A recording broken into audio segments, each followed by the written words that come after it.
this meeting of the Board of Architectural Review and Historic Preservation this Monday, November 22nd, 2021 at 7 o'clock. My board members are, and this is by way of roll call, Sarah Latham, John Gregory, Peter DeWitt, Mark McIntyre, and myself, Jeff Bartley, as chair.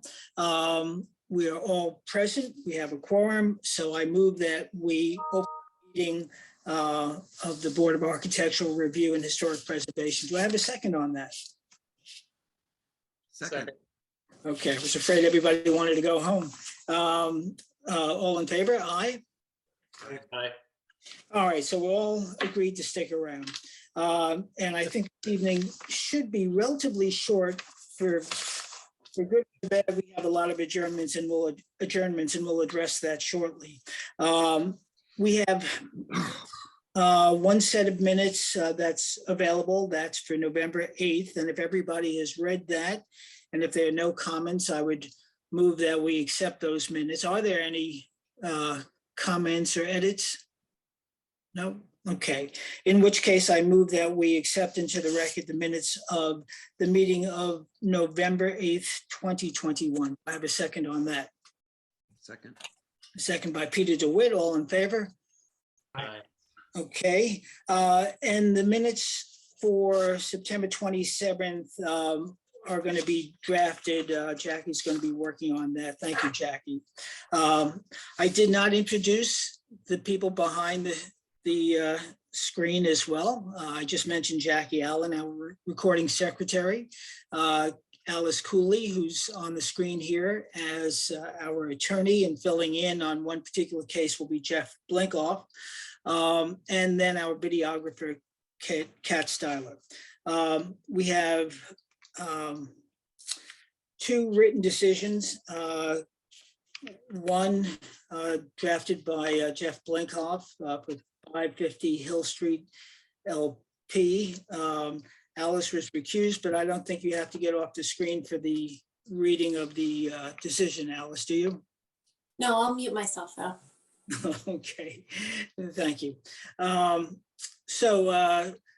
Jeff Blinkoff, would you like to summarize the determination? And then if all board members have had a chance to review it and have no questions, then we'll move to accept it. Yes, Mr. Chairman, as you recall, this was an application by 550 Hill Street LLP seeking a certificate of appropriateness to demolish an existing single-family residence. It began before the board in August, concluding last month. And after discussion and after receipt of a series of submissions from both applicants' counsel and counsel for neighbors, as well as an independent consultant on behalf of the board. It was my understanding that the board had voted by a majority vote to approve and grant the certificate of appropriateness based upon section 65-5 being the criteria for approval of a certificate of appropriateness. And I do just want to confirm, and this, as you will recall, at the end of the last meeting, I had not had the right head count of members who were present. So I just want to confirm those who were present. You'll see the vote below, as I believe it had been rendered on the last date. But if I'm incorrect, if anyone would just please let me know and I'll amend the final decision before submitting. But that is a summary. Okay. Jeff, John Bennett has his hand up. Let me know what to do. Well, it's closed for discussion. Jeff Blinkoff, I mean, from my standpoint at this view, it's just a matter of voting on that which was put forward. And obviously the written decision will be made available to any and all parties of interest. So I don't know, John, if that's your concern. But again, we did close it and I'm hesitant to open it for any public statements. I just wanted you to know that I was here. I don't think there's Okay. anything else to say. Okay, got it. All right. Thank you for that. Have all members read the decision?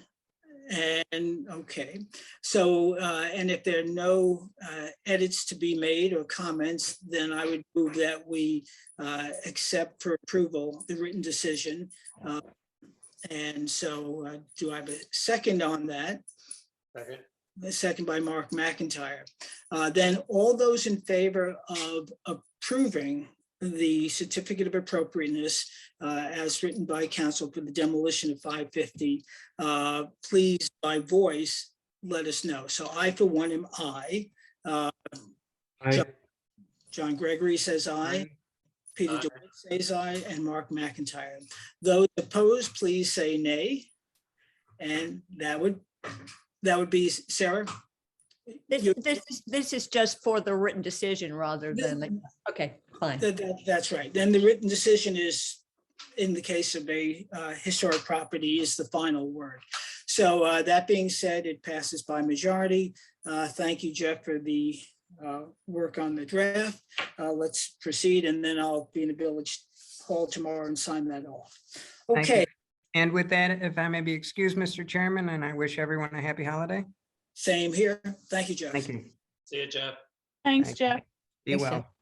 So the next written decision has been prepared by Alice Cooley, our counsel for 472 First Neck Lane in regard to driveway gates. So Alice, if you could just please summarize that, and then we'll move to accept those.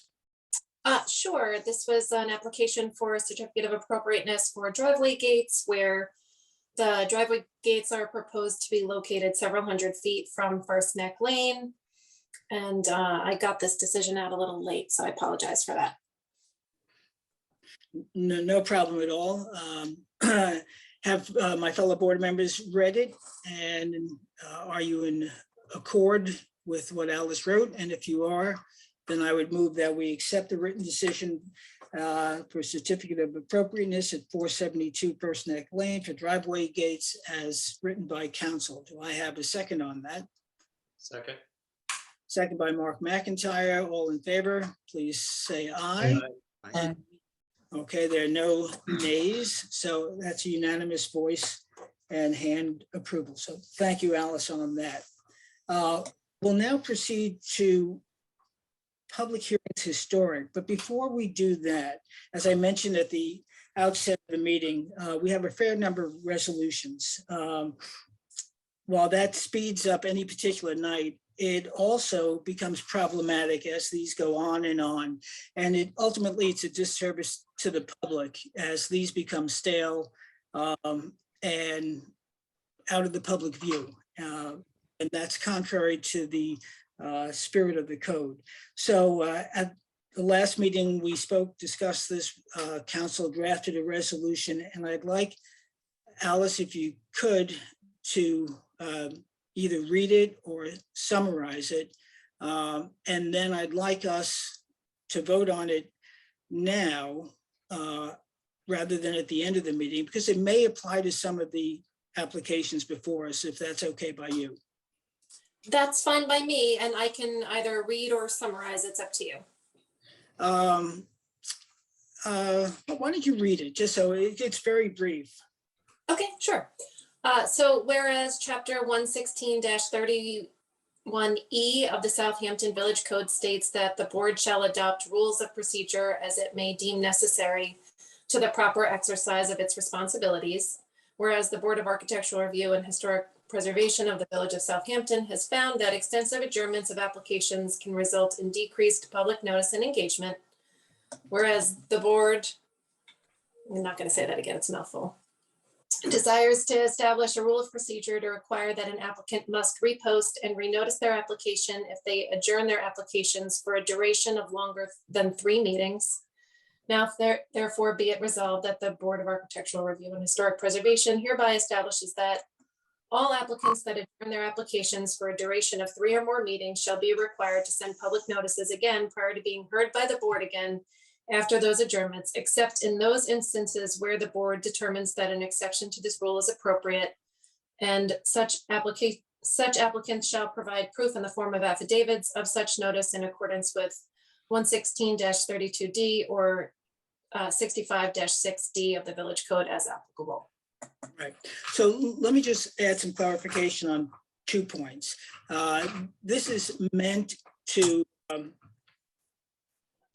eliminate, again, these sort of just continuing adjournments without any actions. It's not meant to limit discussion. So Alice provided for a carve out, if you will, where the board at its discretion, as it sees a application moving along in good, with good intent, then this doesn't apply. It really only applies to those cases, as we've seen, where adjournments continue on and on and on with no action. Now, the other part of that is the applicant does not have to make another application. There's no financial burden on the applicant to do so. However, in fairness to the public, they are, and we're asking that they re-notify the public. We've done that on occasion where it's an obvious need. We just thought, as we all discussed, and I'm sharing this for the public's benefit, that we need to codify it in our own internal administrative procedure. So I'm open for any thoughts, comments, or discussion from the fellow board members. If not, we can resolve this and apply it as needed. Yeah, I'd like to know what happens to 109 Hampton Road, where they're continuing to build. Right, They built the east elevation contrary to the approved plan. They're building Okay. details So contrary to the plan. let me do this. That's 2 issues. One, we're dealing with just adjournments in general. I don't want to speak about any specific case. We will address that particular application when their request for adjournment comes up this evening. So let's hold your comment till then, Peter, but on a general basis, without regard to a specific case, how's he's thinking on the on this particular resolution? I just want to make sure it doesn't get swept under the rug, that if they don't Okay. reapply, that nobody looks anymore.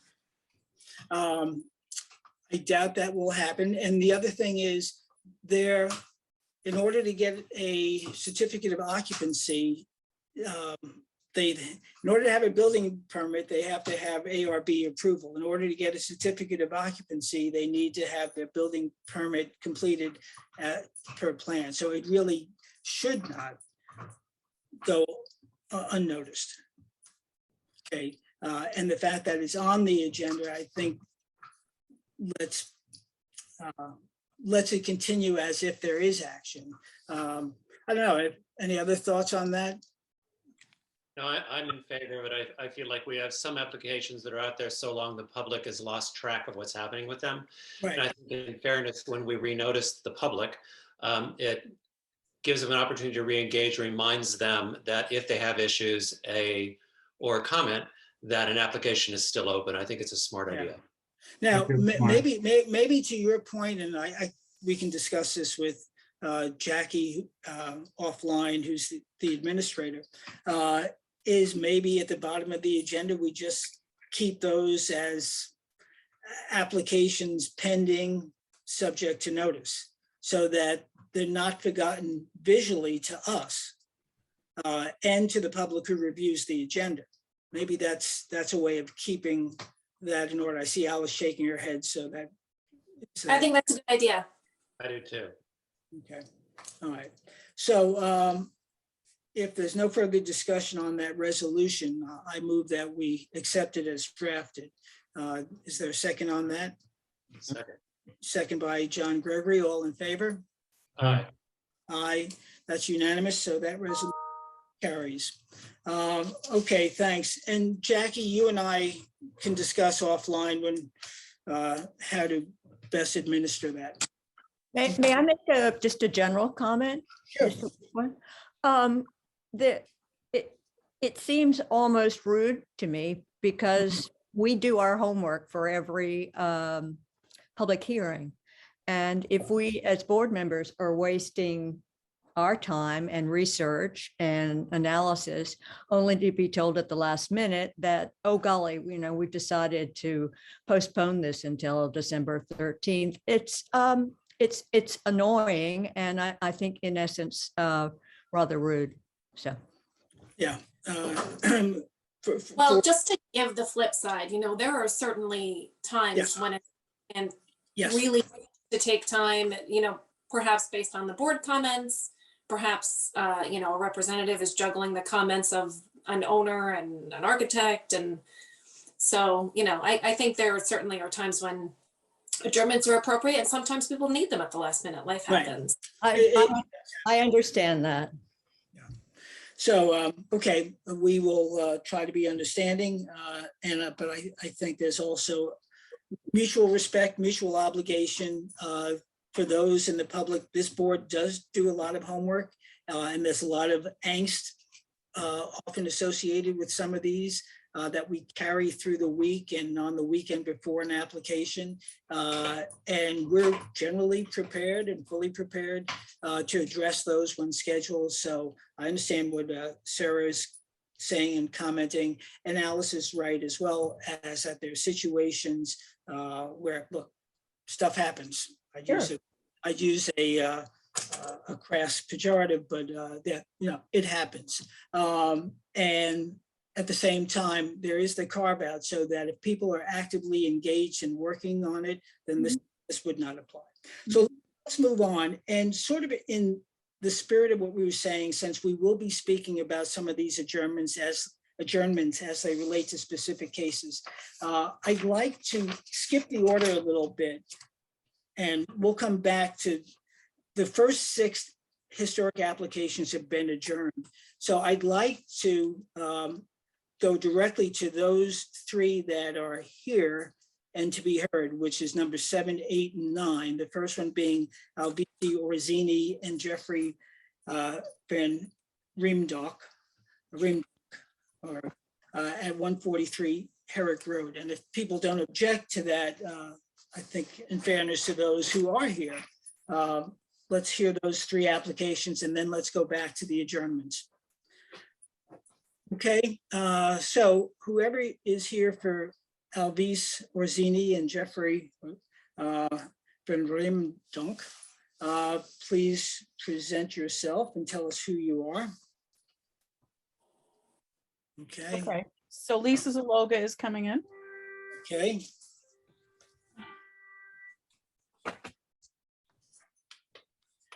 Hi, Lisa. Hi, how come I'm not visually on there? Here, I'll send you the ask to start your video if you can't find it on your whatever. Oh, There you I go. am. Okay, There you go. there I am. Am I good? Everybody ready? Yep. So although we know who you are, tell us who you are. I am Lisa Zaloga. I am the architect for 143 Herrick Road, Alvise Orsini, and I actually have trouble with his other last name also, Jeff, so I'm gonna stick with Alvise Orsini. It's not that hard. Van Riemdonk. Do you want to, you're sharing your screen, do you want me to share mine, or do you want to stick with what you have? No, you can direct Kat to which slides you wish us to see. Okay. So this is the property that obviously is known as the castle, and you guys reviewed this, I believe, about a month ago. I watched the video. I was obviously not the architect at the time, but I watched the video and I listened to all the comments that you made, as did Alvise, and he was actually at the meeting. So we've made some changes. We've made, I think, rather significant changes to the property. Probably the easiest thing to do is to look at the rendering. I think, Kat, if you can pull that up. I feel like it's easier if I do it. I think, Lisa, you should do it. You're presenting. I think it's so much easier. Yeah, is it easy? It's fine with me if you all are okay with it. That's how what everyone's architects do done. it. They present their drawings. Yeah, no, it's easier for me. I don't know who changed it. That's why I was doing it. Go Oh, ahead, okay. Lisa. Okay, now I've tried to share my screen. Can you see my screen? No. And by the reason You see we it do now? it is. Yeah. There we go. Okay, now you can see it? Yes. Yes. Okay. Okay, so you can, it says 143 Herrick Road? Yes. Okay. Okay, so obviously this is extremely valuable historic piece of property, very unique and just amazing. So some of the comments that you guys came across at the last meeting had to do with the size of the addition, the fact that it didn't quite seem subservient, and that it seemed to have a major impact on the existing house. So, what we've done is basically reduce the addition at the entry as well as on the western edge of the house. I think the addition that you guys originally looked at was about 47 or 46 feet proud of the face of the house. And we're back now about 25 feet proud from the existing house. Basically, we pushed the addition kind of back over that existing terrace that was on the western end of the house there. So the facade that you will still see, and I mean, just to give you an example of what we're talking about, if I can get it, if I can drag it over here. Can you see that? Yes. Okay, so just to give you an idea of what we're talking about, we're talking about this end, this western addition here, about 26 feet proud from the existing building. Different materials, the height, basically bringing it down to a smaller subservient scale, creating a lot of glass and light, similar to the garden structure that's on the property, and really trying to be respectful of the existing facade and maintaining that entire existing facade across the face of the house. I know there was a lot of talk about the entry. The goal here, and I believe they discussed it at the last meeting, was to kind of create an internal stair to get between the first floor and the lower level. And I guess what they were originally trying to do was locate it out here in this the front area here, which made for a rather large change to the entry of the building. So we've modified that and made the stair now internal to the structure. And what that allowed us to do was to literally not really bump out that entry more than the distance that it currently projects now, if you will, and create that glass facade that they showed you pictures of, that kind of existed in that old picture. So basically, the general idea, if you wanted to get right down to the basics, is we've pushed the existing stair structure out about 3.5 feet, and created a glass porch that you can kind of see on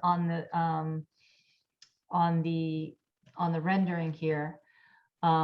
Still keeping the same stair going up both sides with the stair down to the lower level, and keeping that same feel. Again, different materials, lower roof line, subservient to what's there currently. So if you, and I believe you all got the drawings as well. So here's what we're talking about. This addition is really just recreating that front entry stair exactly as it exists now, about 3.5 feet further out, with that glass wall, and keeping this 2 stairs going up on either side with a stair going down in the middle and having a door getting into the existing house. And that allowed us to, we created the internal stair in the footprint of the existing house. And then over here, you can see highlighted in pink is where the addition would be. And again, we've kind of pushed it back over that existing patio that is currently there, to just give a really light glass, all glass, really open feeling to the addition. So 1-story addition, if you will, the lower level, which is somewhat raised out of the ground there, will also have some bedrooms down below, but really just a 1-story feeling so that it again has that subservient feel to the existing residents. We've also changed the materials and lightened the feeling of the addition in that regard. I think that from an elevation standpoint, you can see again a lower elevation, very glassy, not modern, as I guess was talked about a little bit, but I think definitely subservient. I think that it follows the guidelines for adding on to a house, of this importance, by the fact that it is subservient. It's a different material layout. It could, of course, be removed if somebody chose to do so, but I think it is in keeping in the context of the existing building.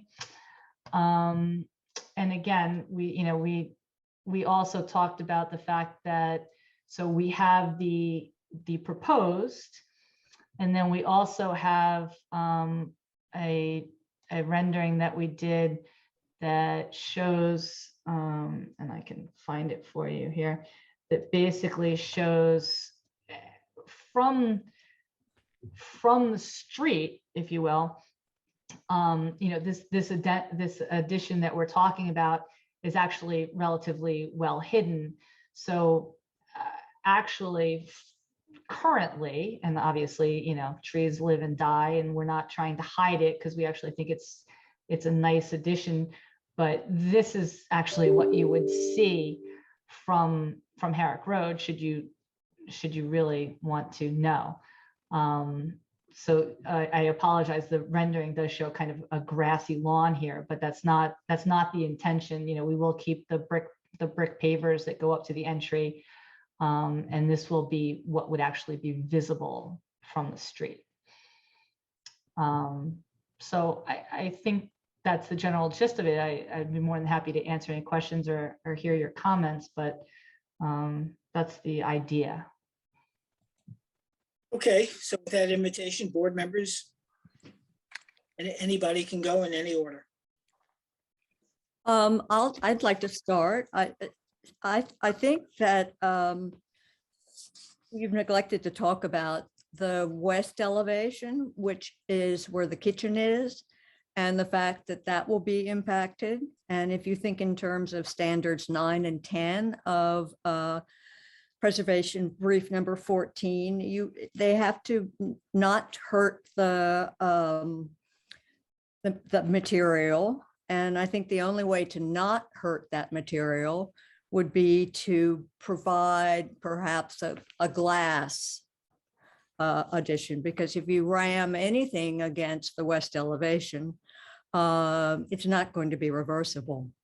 Secondly, I actually got the original blue form out and looked at it and talking about this unique site and how it is an amazing example of not only an extant brick building, which was rare in this community, but also the fact that it has that rare capacity of being a castellated Gothic design. And in the important sections, number 18, they talk about the fact that this building sits on a high brick foundation. Its central main entrance has a high stoop with 2 divided stairways, a basement entry below, and a glass enclosed porch. And I think given the fact that this is the original entry to this individual landmark, I really don't see how we can approve replicating this for the sake of 3 feet. It just goes contrary to everything that I've learned as a practicing historic preservationist. And I certainly think that this is a horrible idea.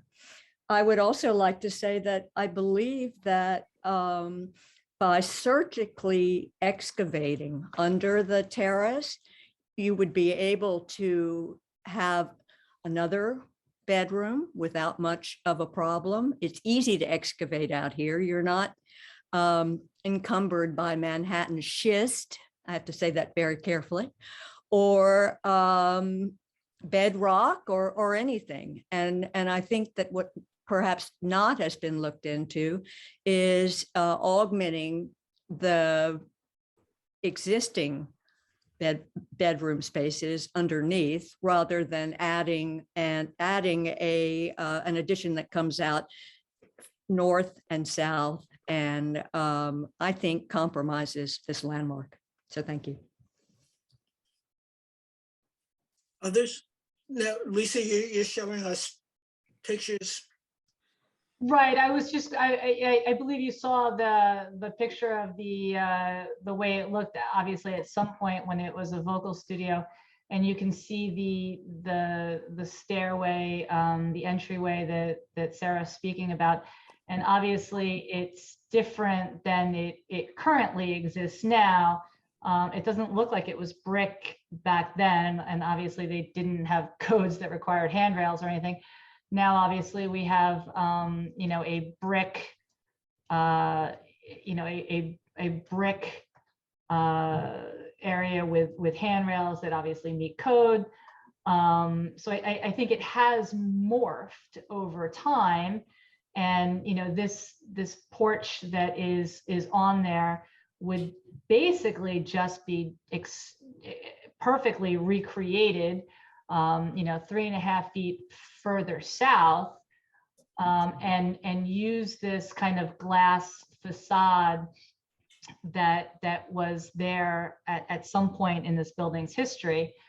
And the basement is actually stucco, so I don't know if at one point it was brick or what, but our goal, of course, is to add on to the building and mimic or use that stucco facade as the basement.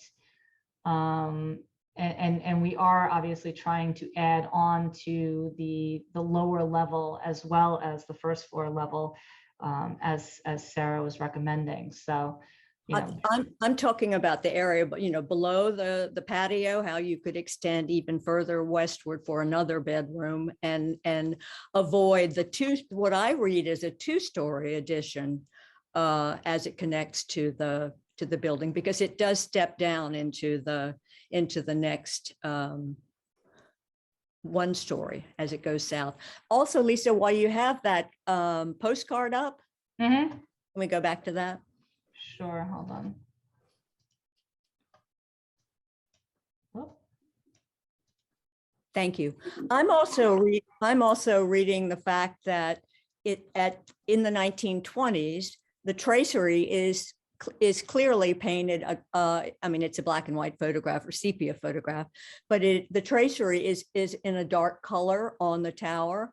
And indeed, 20 years ago, when William Sofield came before the Architectural Review Board, and I was the paid preservation consultant, he had actually done scrapes.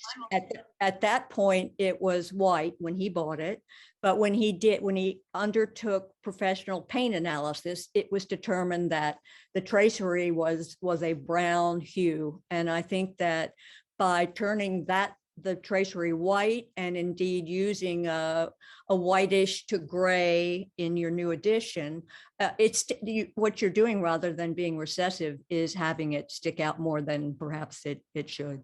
So thank you. I mean, you know, the gray that we chose is this color gray here. And, you know, part of that has to do with, you know, trying to make it a little lighter inside. When the exterior fenestration is painted such a dark color, it seems to kind of somehow darken the inside of the house as well. That's a 21st century concern. And I think since we're dealing with such an historic house, we should be looking to the science of color research rather than saying that a light color on your tracery should be encouraged. And we're not opposed to it being darker than this. If brown is the color that was determined, I just don't understand why all of a sudden gray seems to be the way to go. It makes no sense to me at all. And I somehow think, and Alvise can speak more to it than I can. I believe that they have done some scrapings, as you spoke of, and I think that it was I think it was white at one point. I think it's been several different colors. So I would let him speak to that. I don't have an answer for you, but again, we're not opposed to a darker color. Well, I think that what you should do is to maybe consult Bill Sofield with who can give you the information that he was able to provide. He was on various historical commissions in addition to being a renowned architect, and he showed the paint analysis. It was not a scrape; it was a true paint analysis. Yeah, I think Alvise is probably on. I think he has that information. Off the top of my head, I don't know all of the colors that this house has been, but I think it's been through a few. Excuse me, before we talk about color, there's a weightier concerns here, okay? Number one, the entrance. You're not just pulling it out 3.5 feet. You're also removing the central pier, the brick pier. That is not a reversible change. Exactly. What brick pier? Wait, what do you? There's a brick pier between two doors that exists, which we've seen repeatedly. Yeah, that white piece, it's a brick pier. This here? No. Where? White pier between doors. Between the two doors that exist currently. Oh, well, we were heading back towards the. No, Lisa, listen to me. In the plan, you have you have a pair of doors in the brick wall flanking a pier, a brick pier. You are proposing to remove that pier. I'm saying, I don't think we can do that to a listed landmark. Are you talking about this piece here? Yes. You can't do that. That's not reversible. And the other thing is, I have no problem with you filling in the porch, you know, with the historically documented, multi-pane windows. But I do object to removing that pier, and I do object to changing the stairs. I mean, you wouldn't mess with the front door of a landmark. Really, you wouldn't go to Monticello and move the front door. You just wouldn't. I mean, this is one of 5 landmarks in the village, and I think we have to show it the respect it's due for the one they tore down. Okay, I understand what you're saying, but I mean, by rights, this doorway that's here is where this glass window is going to be but you're missing inserted. the pier. The Missing pier the is point. gone. Yeah. No, I understand, but I mean, to rebuild this piece of pier here. I'm not rebuilding it. I'm No, keeping it. No, retain it. You don't rebuild it. You retain it. Oh, okay, that's fine. I mean, so that would just mean that the interior opening would get a little bit smaller into this area here. I don't think that that's a huge. I think you're. I don't see that as a huge deal. I have to agree with interior. It becomes an interior wall, but I don't see that as a huge problem. It would just mean that this piece of wall would get a little bit longer here. That's assuming that the extension is. I think the point here, and I agree with Peter and Sarah, that the existing facade of the historic structure should remain untouched. It should remain as is. And by pulling that porch out, whether or not you retain the interior portion and the pier between the doors, you're changing the facade of the building. And I would have an issue with that as well. And I But have we're to agree with the going- paint but we're colors. going Would you let back me finish, please? Would you let me Sure, finish, of course. please?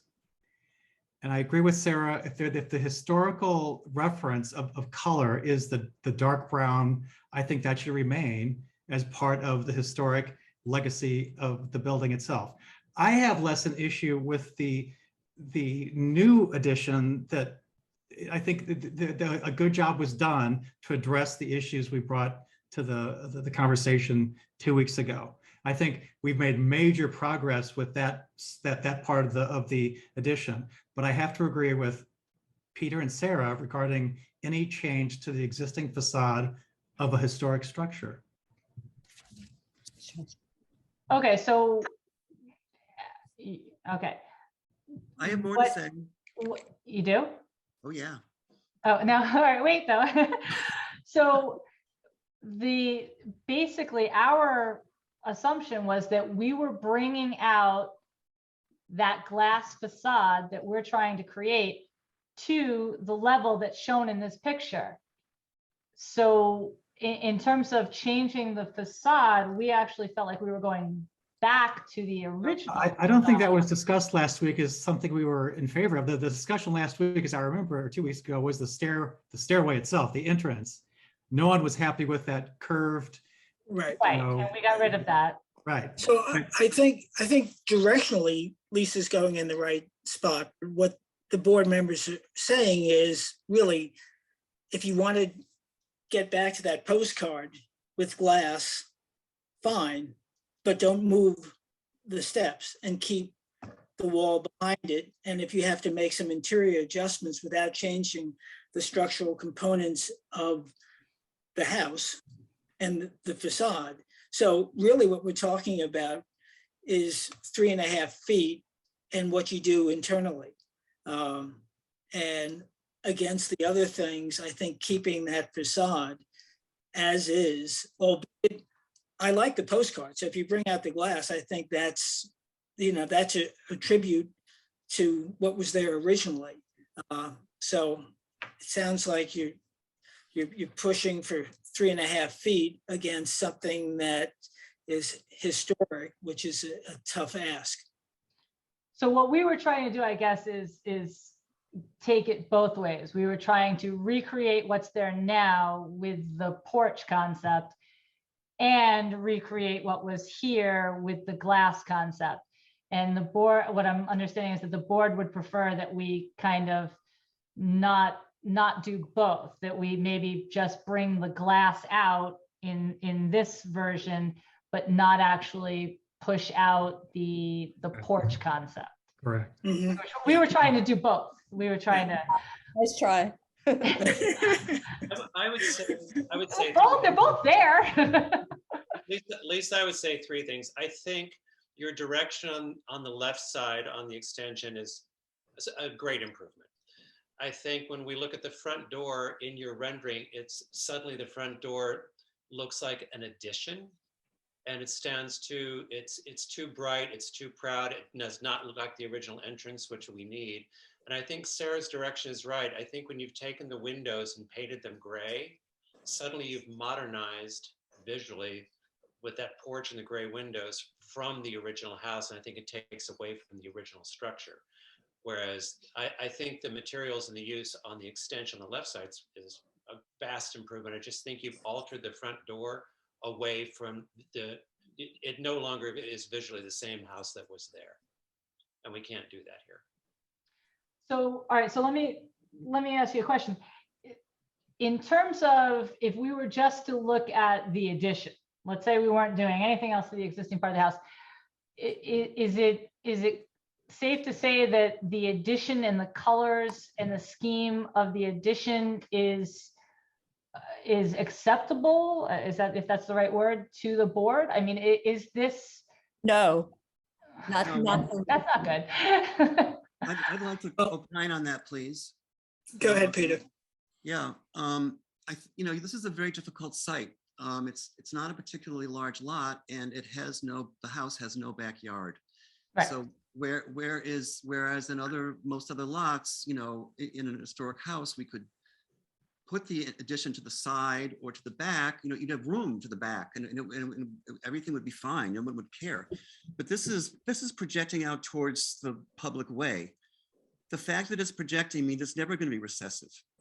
I think you should extend it toward the west over the terrace if you need that second floor space. And by the way, I do like the vocabulary that you have selected, that you derived from the front porch. I do think that's appropriate for this. But when I saw the south elevation, I thought that looked fine because it's flat. And if the elevation were, and if the addition were going to the west, then it would at least be to the side, and you would make it lower. One thing about the addition that your current thing I don't like. I like the the banquette area with the glass. I would not like to see the roof rise to match the height of the roof of the original house. I think it should be lower. But that piece in the foreground where the banquette is, I think is very attractive. And if you could just use that as your vocabulary and extend it to the west over an expanded terrace to accommodate the bedrooms you'd like, well, then I think it would be a subordinate addition. And painted a dark color. So I understand what you're saying, but if you actually look at the site plan with the swimming pool and the gazebo, it's not as if I can just keep extending the building west. There's no room there. The pool, you can reorient the pool. You can make it a north-south orientation. You can reduce the size of the pool. The pool is a hole in the ground. I mean, we don't care about the pool. So I would suggest looking at some flexibility over there. And you've got 10 feet from the kitchen door to the end of the original patio area that's enclosed with brick. You can go below, you can have another below grade bedroom, which is part of your program, and the banquette. I mean, actually, the requirements are pretty minimal. And so I think that it could be, they could be accommodated by going west, young woman. And so part of the comment was that this lower roof line here, I mean, are you actually saying that you're completely opposed to anything heading south off of this house? Well, I can't say anything, but I haven't seen something yet that would convince me. Sure, if Carlos Scarpa were alive, I'm sure he could do a beautiful job. I'm sure that Lord Norman Foster, I mean, there are a handful of architects who could probably do this justice. I'm certainly not one of them. I'm not even sure Bill Sofield was. He chose not to, and he's a master. So it's a really difficult problem. And I don't think we should chew up. I don't think one should bite off more than one can chew. And the more we tinker, it's not going to make it perfect. And this building, I think, is too important to tinker with. So in terms of the glass facade, you think that you would be amenable to the glass facade coming out to the existing roof line of what's there? Yes. Not per se extending the steps out so that you could walk around it. And that would be something that you think that the board would feel comfortable with, kind of somewhat going back to what was there. I don't want that pier taken out. The pier that's here. I think the pier can't be taken out. No. Oh, you're talking about on the inside of the, okay, what would become the inside of the building? Yes. Okay, that's fine. So then in terms of adding on to the building, our program, if you will, we were adding on to the west end of the building. And I think, Sarah, you spoke about in the beginning, I just want to make sure I understand. Our goal here was that we were coming off of the west end of the building with a brick structure that somewhat recreated the Gothic feel in the windows in the kitchen. And then the addition that headed south was going to be different materials and a different height and a different glassy feel. Yeah, And I think that what you're proposing is confusing and not reversible. So, I mean, when you look at some discrete additions to significant buildings, if you've got an original west facade, which is what you've got, or an early west facade, you don't back up brick to it. And one of the suggestions, and I mean, I'm not designing your building, I'm just saying that one good suggestion might be glass, so that while you're in this hyphen, you're actually able to view the west facade rather than covering it up. And I think that Peter's idea of using the transparent porch, that could, because it's subservient, it might be able to be accommodated going westward. okay, so I mean, so this was the modification of the west elevation. And obviously you can see that I can't move any further north than where we are currently. So, you know, this is the kitchen beyond here. We had the one single window and a door going out onto that patio. So we were attempting to, you know, kind of create a wall of glass. But that's at the expense of the original elevation. I think if the hyphen were to incorporate what's there, it might be a way of solving the problem of destroying historic material. That's a suggestion. Okay, and I just want to make sure I understand. You know, you're talking about on the front of the house not being able to remove that portion of wall.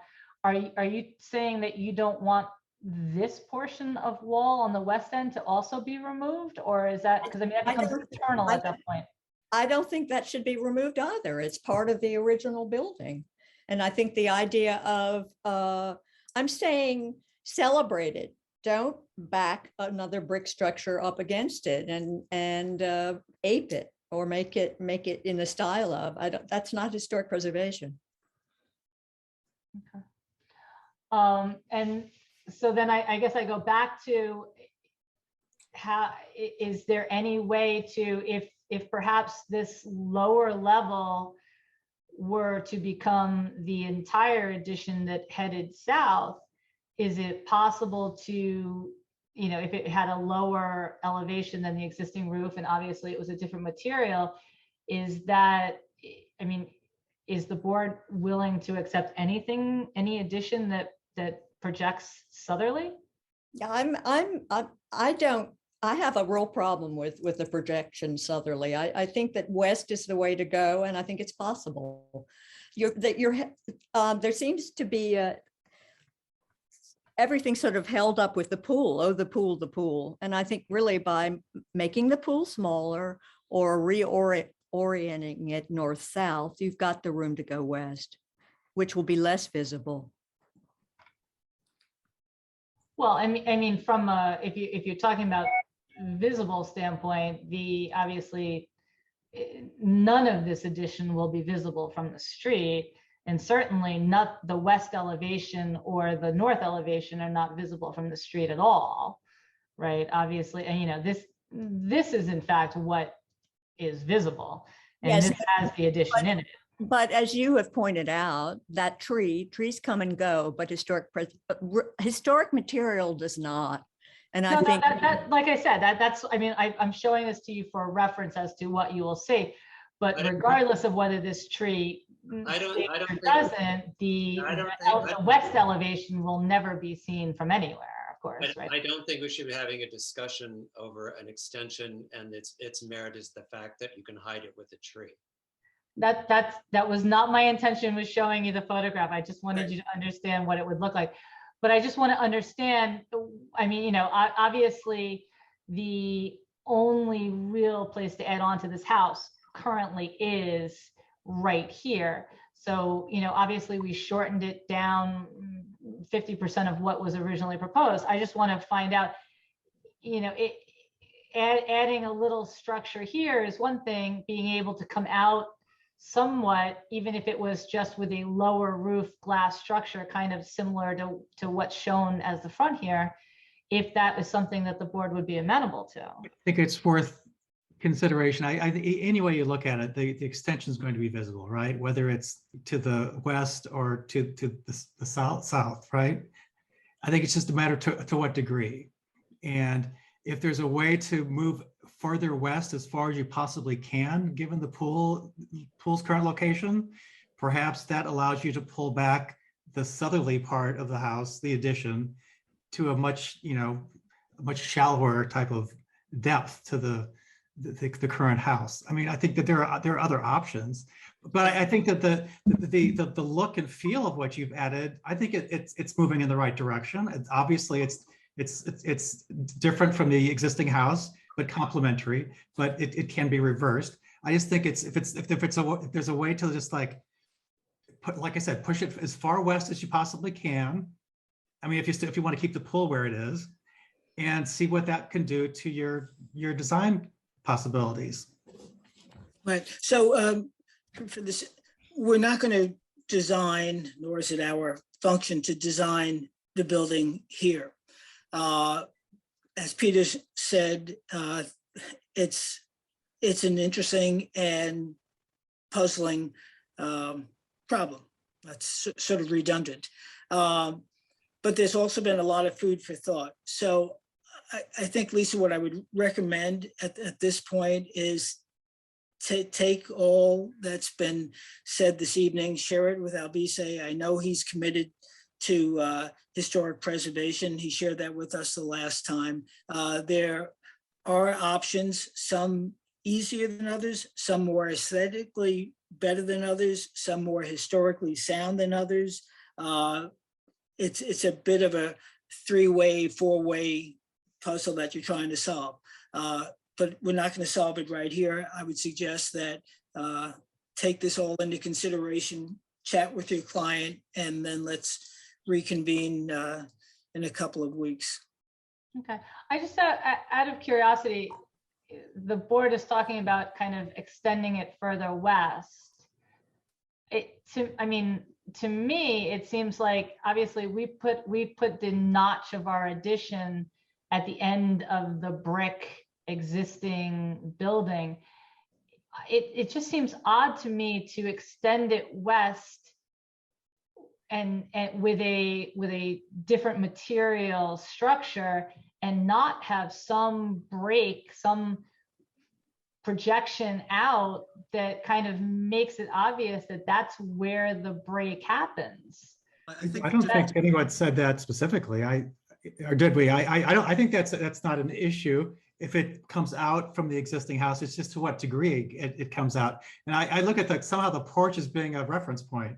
The extent of the porch before the steps kind of is being, yeah. That's just my.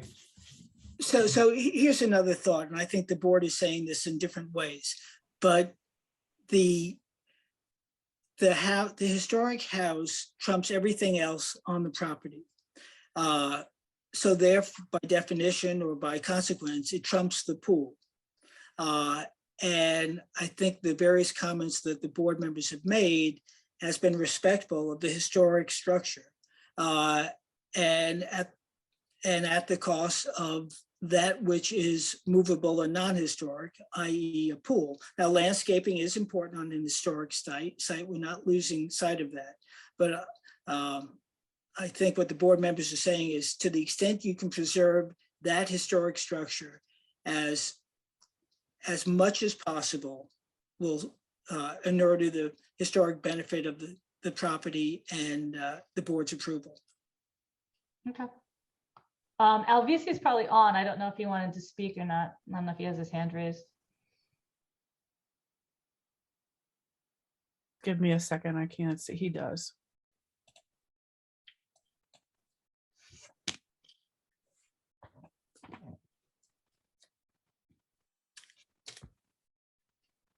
Okay, he should be coming in momentarily.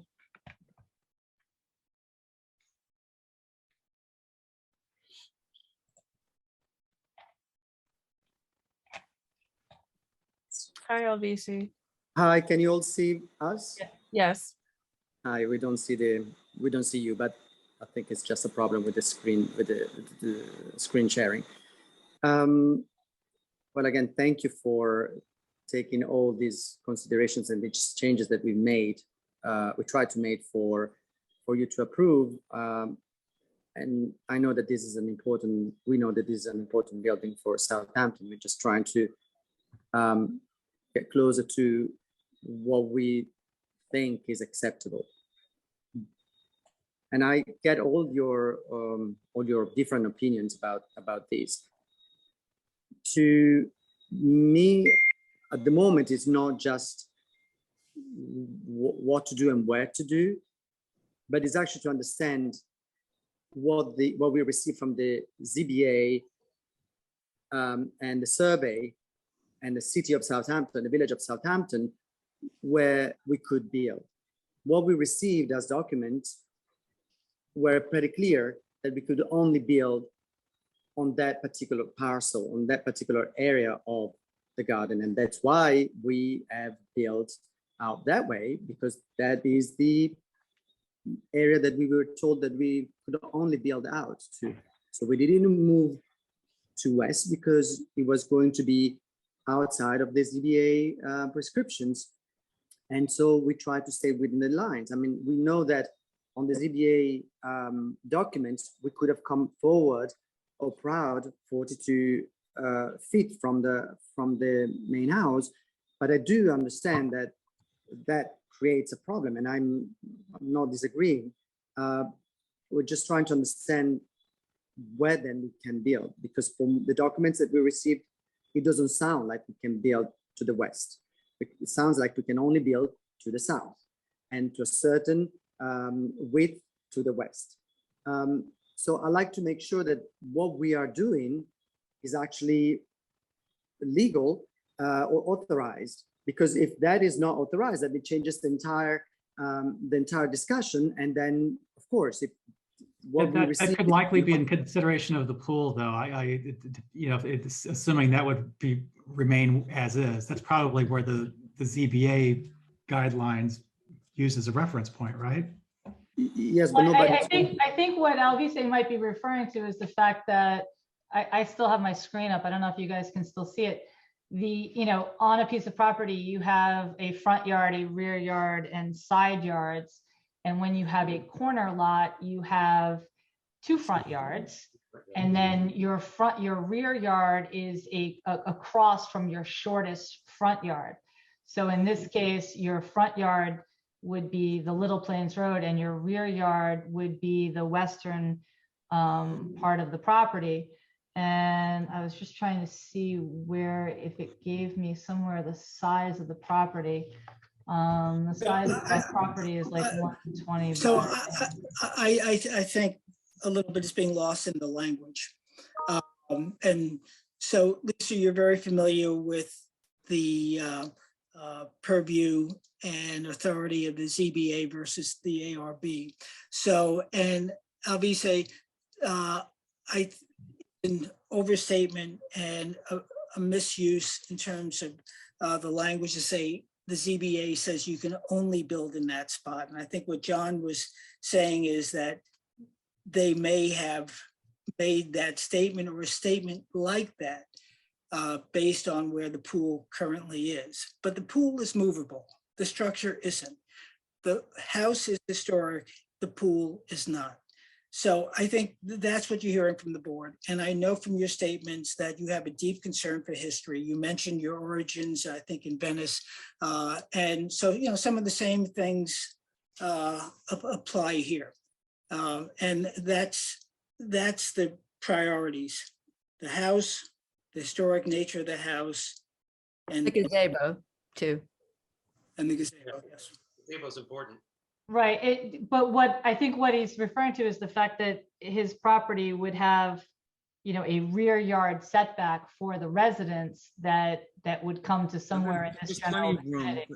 If the north side of the property is the side lot line, you only have to have a side yard setback, which your a new kitchen is. Correct, correct. The north property line is the side yard. Yeah. well, However, that's the west property line is the rear yard, which is larger for the residents than it All right, is well, you know for. what, you know, I think we're don't getting wanna- way off topic here, though. I think We that don't want to do that's, zoning calcs. Let's look at it again, please. yeah, that's something that I think you need to resolve with the, you know. Well, this is, and in fact, this is the reason why the ZBA sent it back to us.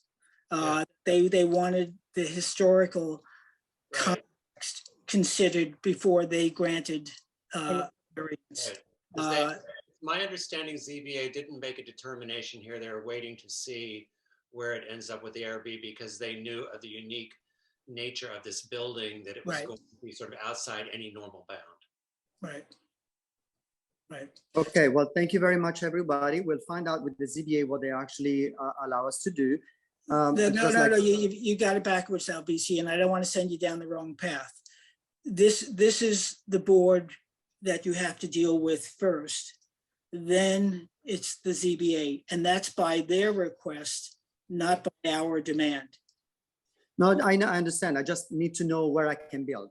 And at the moment, after 2 meetings, I still don't know where I can build. And it's very, how can I say, difficult for us to try to come up with a solution where we think that we can build on one way and on the other. So now I understand that you like us to build on the west and remove the pool even completely if we needed to, just to build west. if I don't think understand. we're saying any of that. I think what the point we're trying to make is we don't know, any of us, whether or not the pool was a consideration based on what was told to you, how you could build on the property. That aside from the setbacks and so forth, given you're on a corner lot, that needs to be determined first so that you can design what you can design on the property. But if their commentary was based on the pool staying as is, that could have had an impact on your buildable area. That's all I'm saying. You've got a very experienced architect in Lisa, so she can provide you lots of guidance. She's worked every side of the fence. So let's adjourn this. Hey, Jess, can I just mention one thing? Yeah. I didn't know that there was a zoning board application pending, and I was going to suggest that once the board finds a design that they like, that in the past, the board has made a report with a recommendation to the zoning board so they understand what the ARB considered in making their determination. Okay, yeah, that's perfectly reasonable. Because again, we're with you, Albise, when you said your love of history in this house. I know it's going to turn out fine. You've got a great team. We'll all work to make this something that you'll be proud of and the village will be as well. So I move the Thank you. request to adjourn since Lisa, I put words in Lisa's mouth. Do I have a second on that? Second. Okay, all in favor? Aye. Aye. Aye. Great. Thanks so much, gentlemen, and Lisa. Happy Thanksgiving. You too. Thanks. Bye. Like your Merry Christmas sign behind us there. Okay. All right. Thank you, Lisa. Bye. Bye-bye. Okay.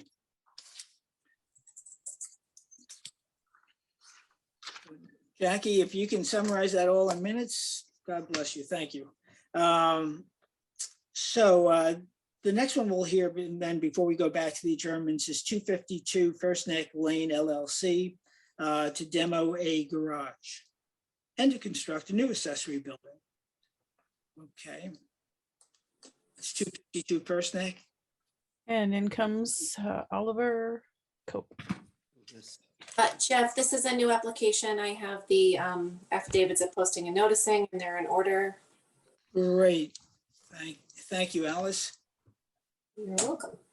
Oliver, again, you're a familiar face, but please tell us who you are and who you represent. Okay. So I'm Oliver Cope. I'm here to represent 252 First Neck LLC with another and you- component of the project. Okay, and you're the architect of record, Yes, and you're based in New York City. Okay, that's correct. okay. And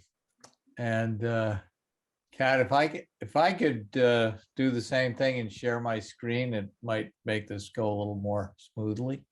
I would be amenable to that as long Yeah. as that's okay with the board. So let me tell you why we use our Dropbox and screen so that there's no confusion between what's presented and what we sign off on. You know, we can double check it. Alice, do you have a feeling one or the other? As long as we're sure it's consistent. Another reason we collect it is because not everyone shares their screen, so. Right, okay. So go ahead, Oliver. All right, let me try this because it just think I could be efficient if we do this. We have faith, Oliver. Okay. Of course, all right, you see that all right? Yeah, All right, so this is the site plan. It's property that you've seen before. It's a 1890s house that we're doing quite a lot of work on, but I think it will be closer in many respects to the original than it has been in some time. We've been to you for a new garage that's at the northeast corner that's labeled on the site plan here as new garage. Our proposed pool house is the location and scale of what is an existing two-car garage. And then we've got a pergola that's appended to it, this L shape, and a pool terrace area that we're working with Ed Hollander on. This is the aerial photo, and in the middle of all these numbers here is the location of the pool house. This is the pool house, or well, current garage, but it's the location of where we propose the pool house to be. I don't know when it was built. It has a pergola with a nice wisteria that we're going to do our best to preserve. These are, I assume you can still see as I scroll through. Yes. So here are perspectives of the pergola, which is sort of supportive of the pool area.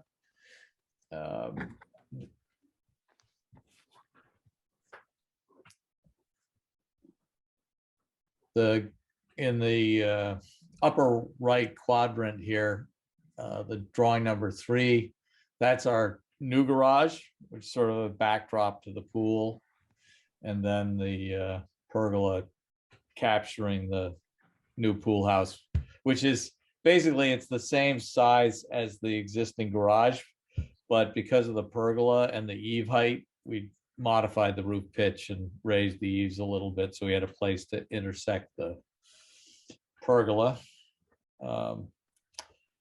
And one thing that I've done, now this, I got to see if I may have to stop the share.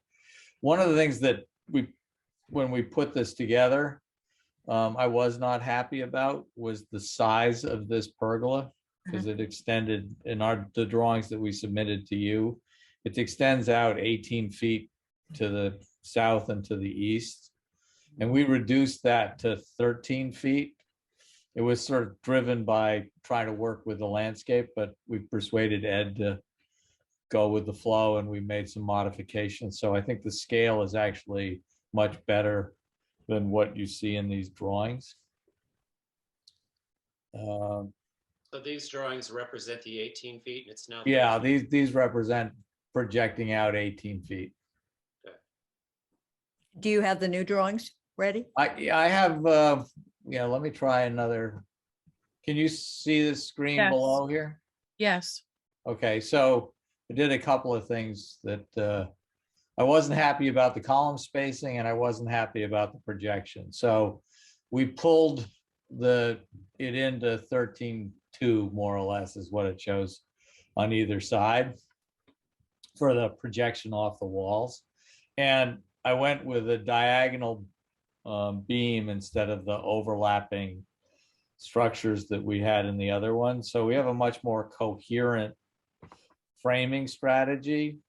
And I also reworked the column spacing. So I have what amounts to an A. Can you see where the cursor is? Because Yes. Like, okay, so there's an A, then we have two equal Bs, and we have an A, and then we turn the corner with A again.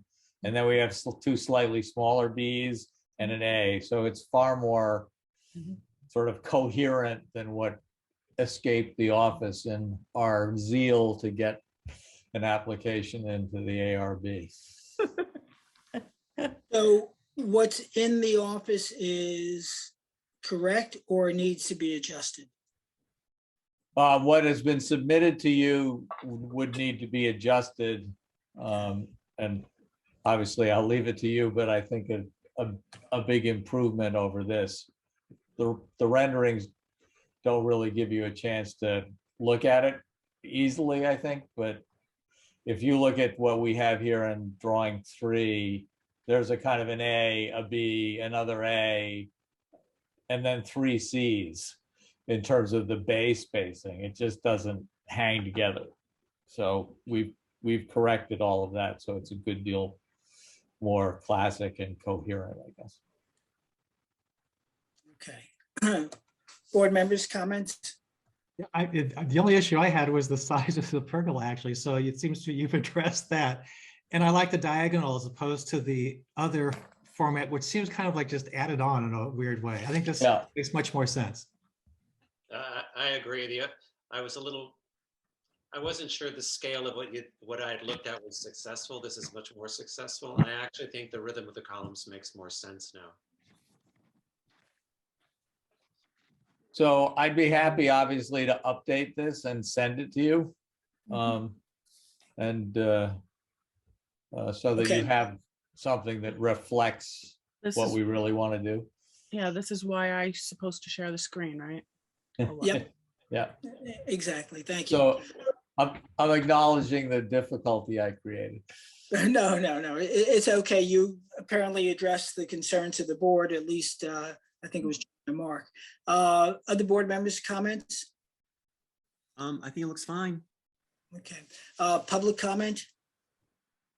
I have to stop sharing to see it. I apologize. Oh, no. Okay. Fine. Nope, no public comment. Okay. So Oliver, in as much as you have to resubmit plans that reflect what you spoke about, we'll take that as, I don't know, Alice, is that technically the file is incomplete or the applicant is requesting an adjournment? Which one? Well, I mean, it's kind of both, right? The file doesn't, the plans that were presented to us.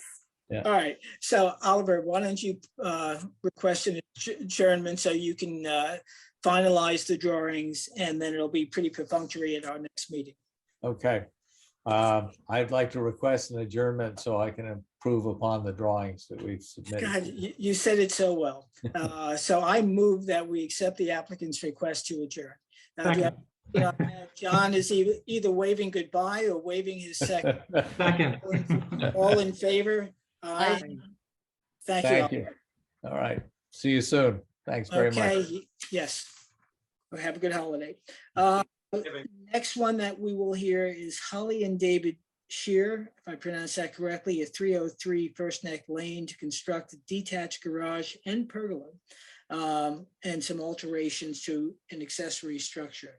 Are either Holly or David here, or somebody speaking on their behalf? Somebody's hand is raised. John Bennett is coming in. Bennett And Frank Frank. Greenwald. Okay. Gentlemen, tell us who you are, where you hail from, and who you represent. Well, Frank Greenwald, the project architect, should be here. It's going to carry most of the water. He's in. Oh, Okay. Jeff, this is the new John application. Bennett. Oh, Sorry. we have the affidavits, they're in order. Thank you, Yes. Alice. And yeah, so let's let Kat steer the, you steer the ship, but she'll be in the engine room. Since John has used water as a reference, and I know he's a sailor. So, okay, take us through what you want us to see, John and Frank.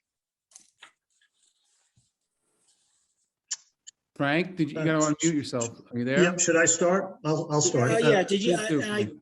did you introduce yourself? Frank Greenwald, architect, 295 Main Street, Sag Harbor.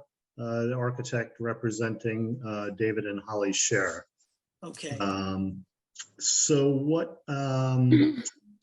this is a 2.5 acre lot on the corner of First Neck and Great Plains.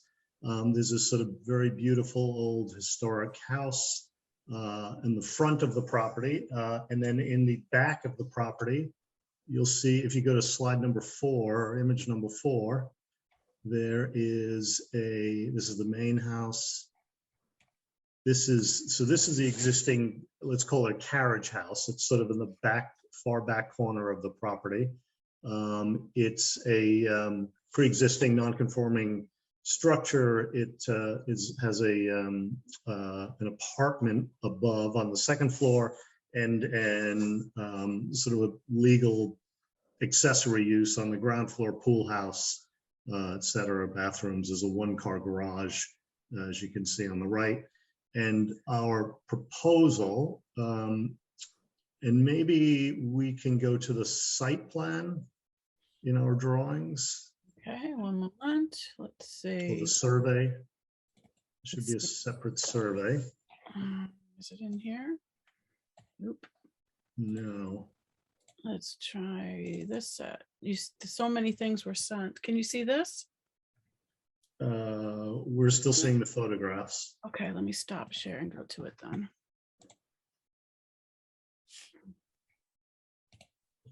Screen and go here. All right, how about that? Yeah, should be a survey in there. Yep, I'm looking.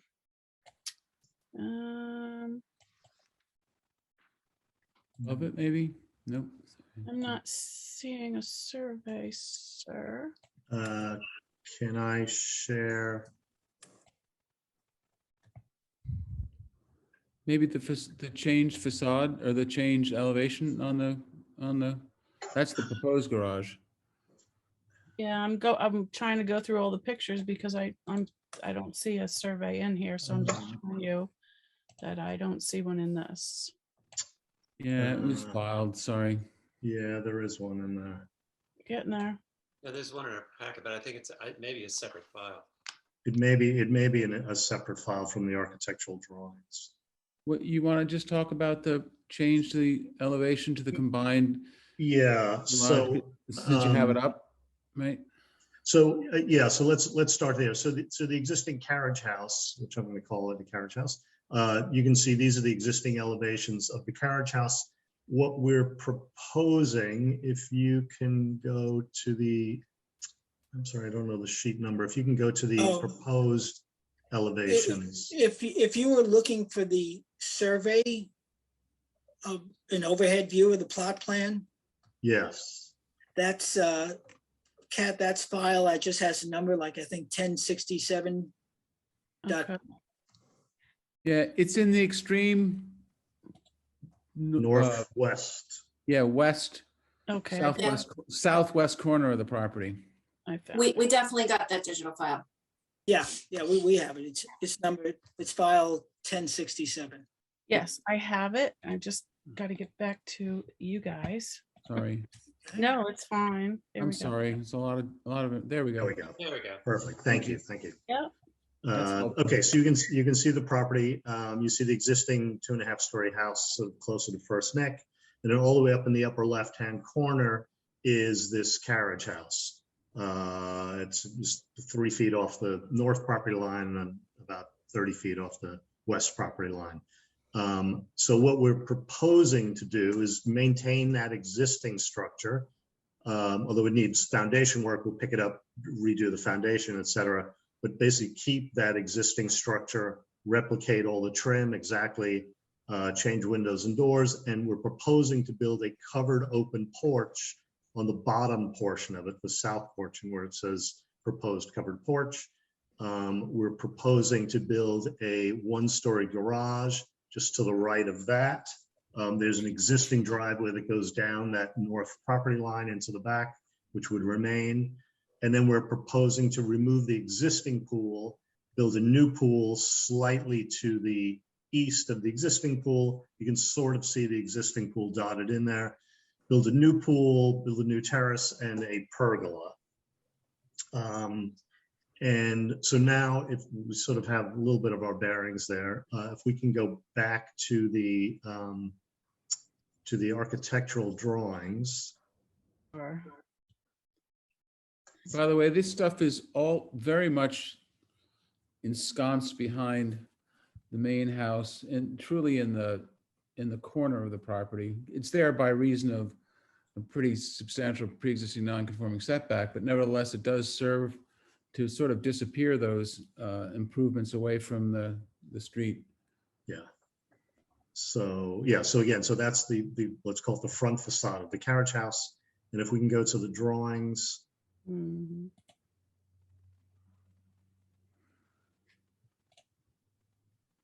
These. Can you see them or no? No, we still see the photographs. Sorry, I have to do it this way. I'm so sorry. no, we apologize. It's a little frustrating.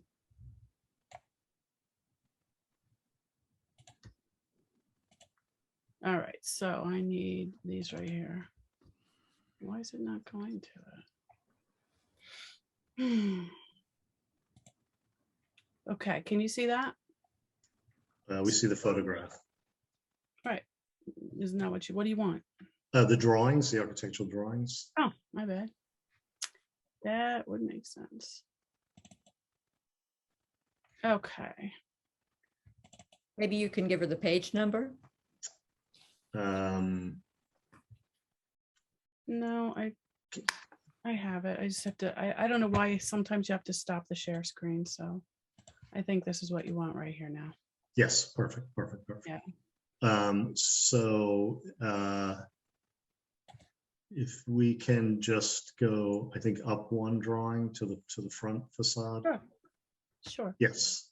Okay. So on the upper right hand corner, you'll see that's what we're proposing to do to the front facade, which is basically keep the second story windows pretty much as they are and eliminate the sort of three wacky windows with one garage door on the first floor, create a central opening in the middle, and then on the left side, which is the south side, build a sort of simple shed roof open porch, covered porch with a fireplace.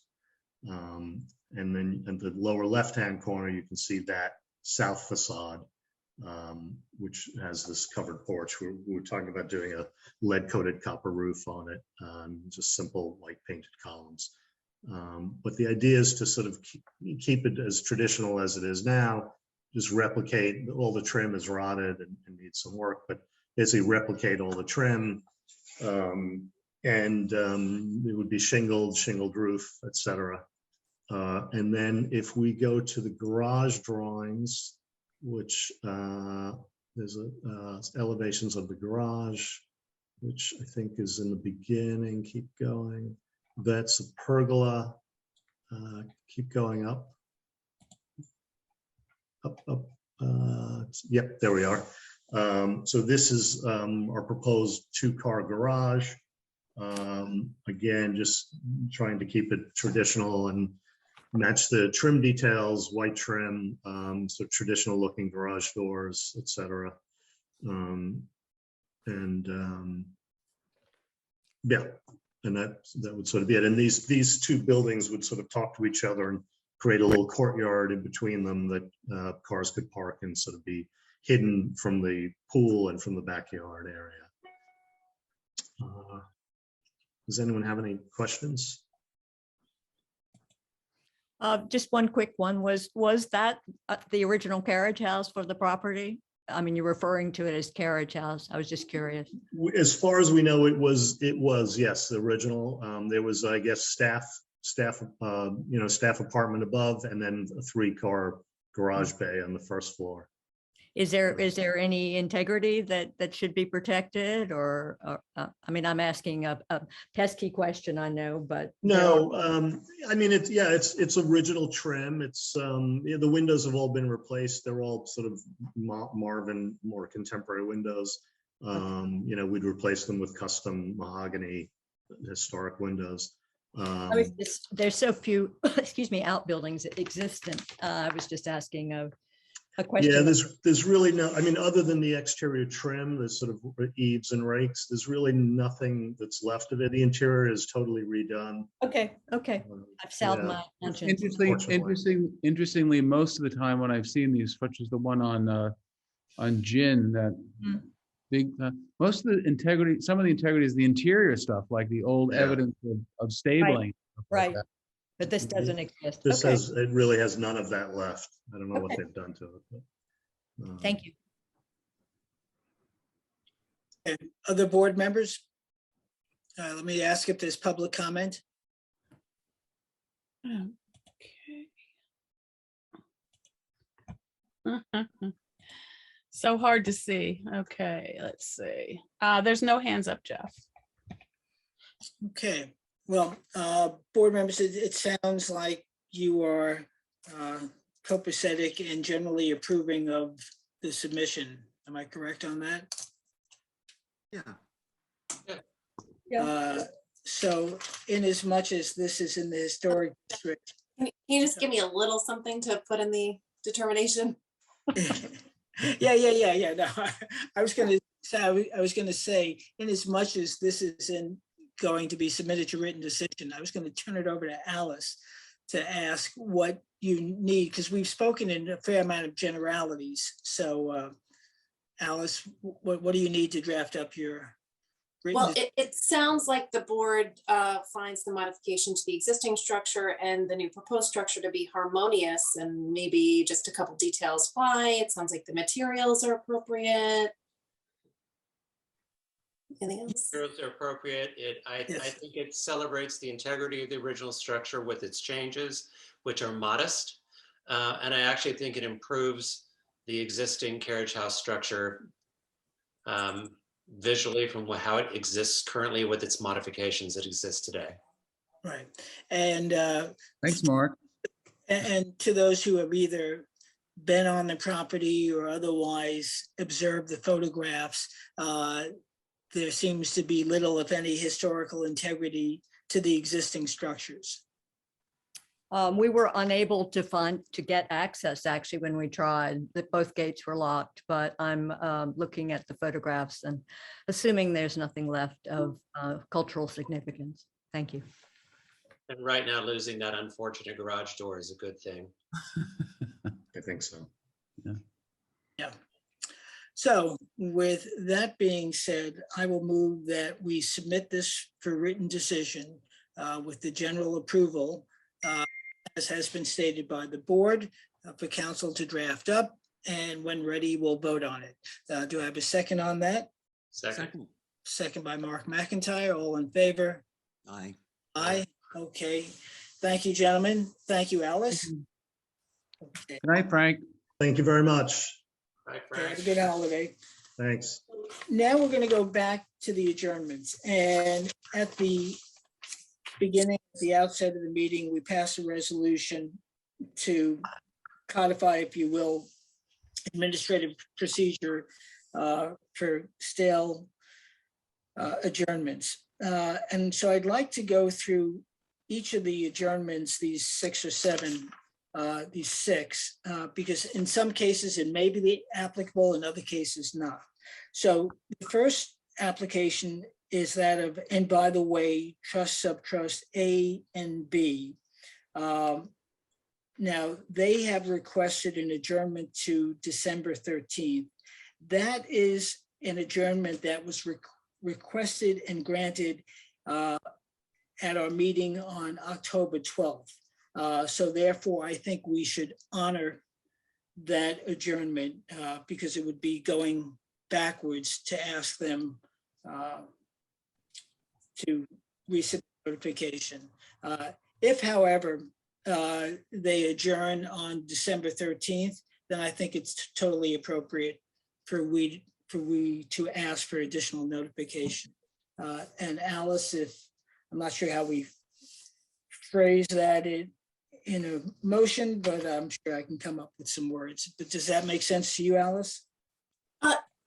Yes, but I actually thought that we already voted that this application needed to be renoticed. I think we did. Thank you for refreshing my memory. That's my recollection, because this is one of the ones that prompted us to have this discussion. Yeah. Yeah, So, it's been adjourned for a really long time. right. So you know what? So I will double check with Jackie. There's plenty of time between now and December 15th, 13th. I don't know. Okay. John, I still see you on the screen, so I don't know if you represent them or not. No, this is Tony No. Pascal. I have the next one. Okay, all right. So, all right, so Jackie, when we're together, we should just, so let's request so on this one, I move that we continue the request of the applicant to adjourn to December 13th. Again, with notification and posting prior to that meeting as is required. Okay, so do I have a second on that? And Jackie, you can put it in words that are more succinct than what I just said. Do I? Second from Peter, all in favor? Aye. Alice, was that? That was good. Great. Okay. So on Oris Bliss, this too was a request to adjourn to December 13th. There was a request in October 12th to go to the 9th, and then there was a skip, and then it went from the 8th to the 13th.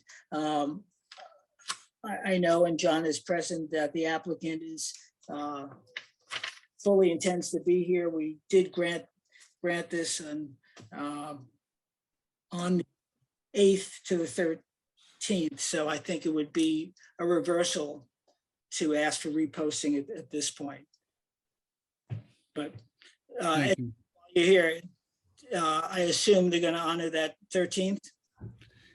Yes, I'll be there. We'll have co-counsel and a historic expert. I'm already reviewing their reports, Okay. so we're ready to go on the 13th. And again, I thank the board for their patience. Thank you. Okay, We'll be here. so I move that we accept the applicant's request to adjourn to the 13th. Do I have a second on that? Second. Thank you. Second by Peter, all in favor?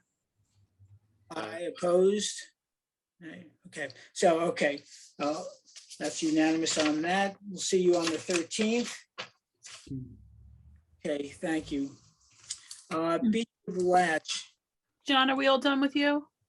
I've got the next to the last one. All right, just shut your camera off for a minute. Just shut your camera off. Oh, sorry. Okay. No, that's okay. Okay. So Beechwood Latch, which is 109 Hill Street. And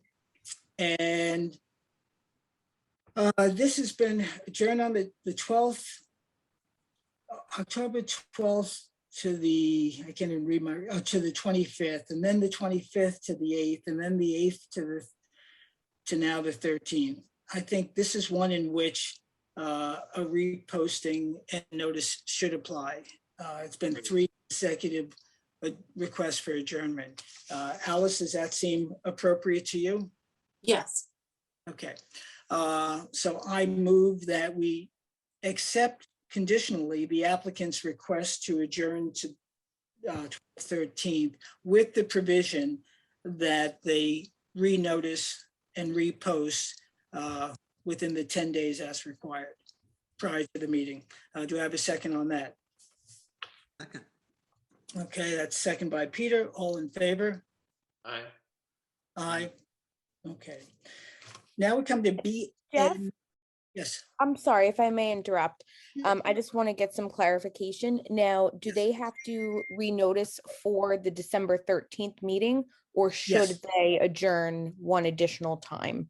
No, would they not have enough time if they get? Not to get it in the newspaper if it needs to be re-advertised in the newspaper. No, the purpose is to like sort of re-engage the direct neighbors. So, I mean, correct me if I'm wrong, Jeff, but I think it's sufficient to just have them remail and post. Yeah, Perfect. We'll get those prepared as needed. Thank you. okay, great, thanks. Yeah. let's see. Okay, so the next one is BHNH LLC, 109 Hampton Roads. This has been similarly adjourned October 25th to the 8th, the 8th to the 22nd, the 22nd to the 13th. Now this, as Peter had mentioned, has other issues that in my mind trump the adjournment. And that has to do with construction that is not consistent with that which was approved.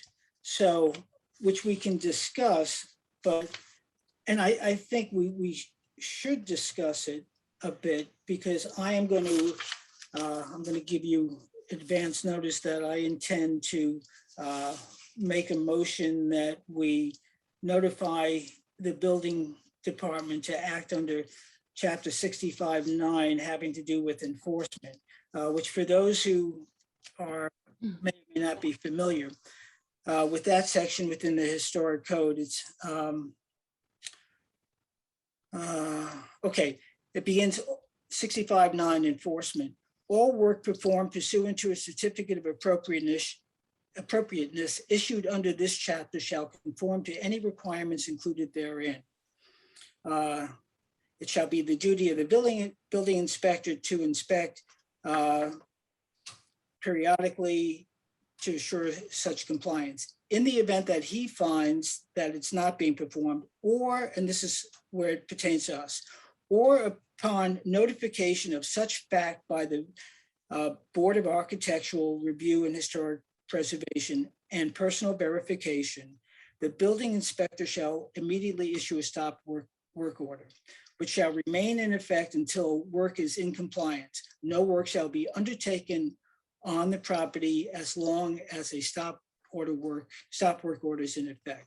So, so we have the right, the obligation to notify the building department to issue or request that they issue a stop work order.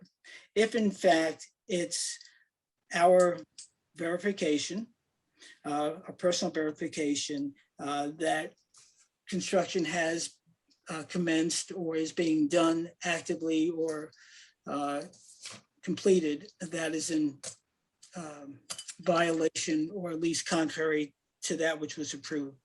So I turn it to the board to address that issue, that matter. Okay, Peter, you had a comment? Yeah, can I share my screen? Am I allowed Yeah. to show something? Yes, sir. Yeah.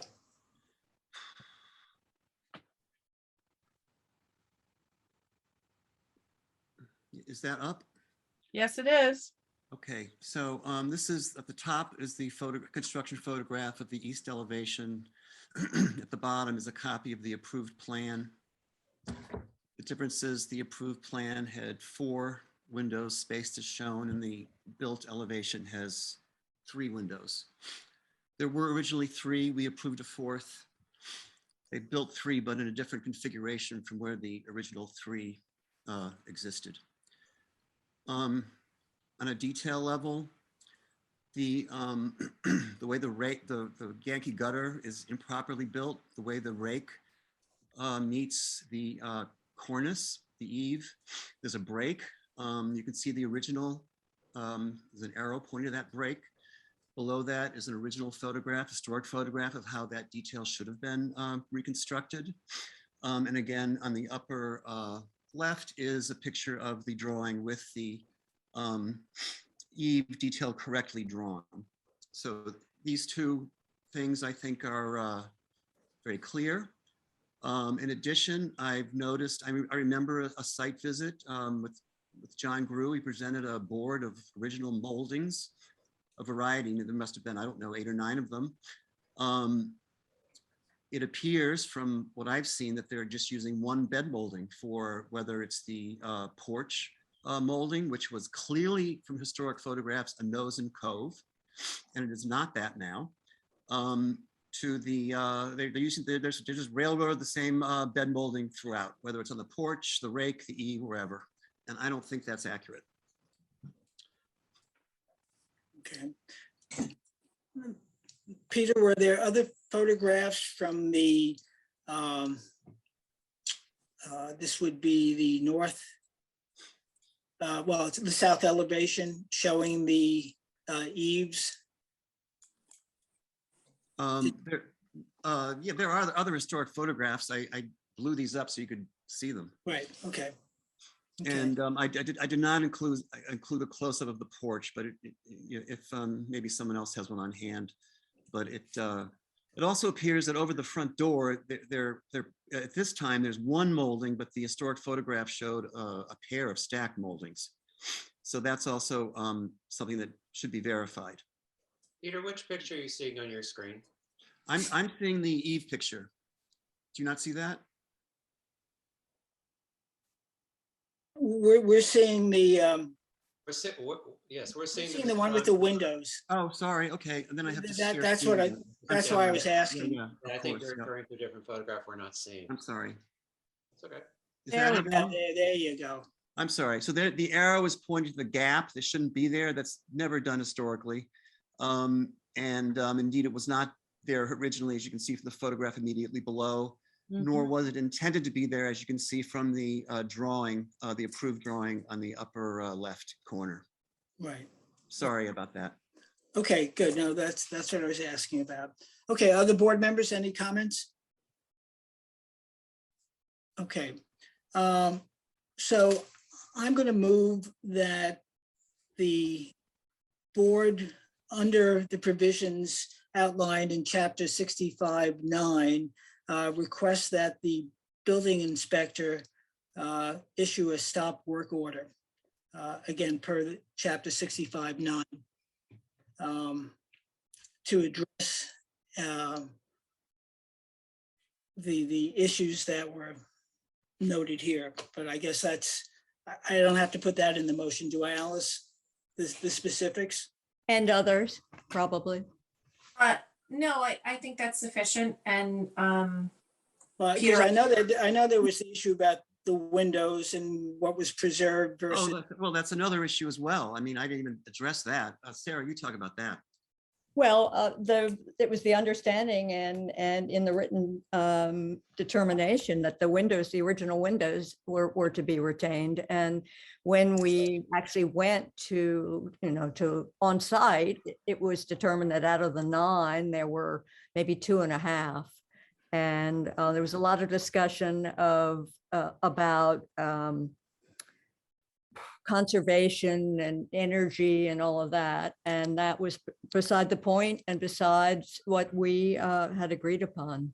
Also, Mark and I discovered when we were on site that the whole original porch was to be retained and repaired. And we found bits of it on the ground.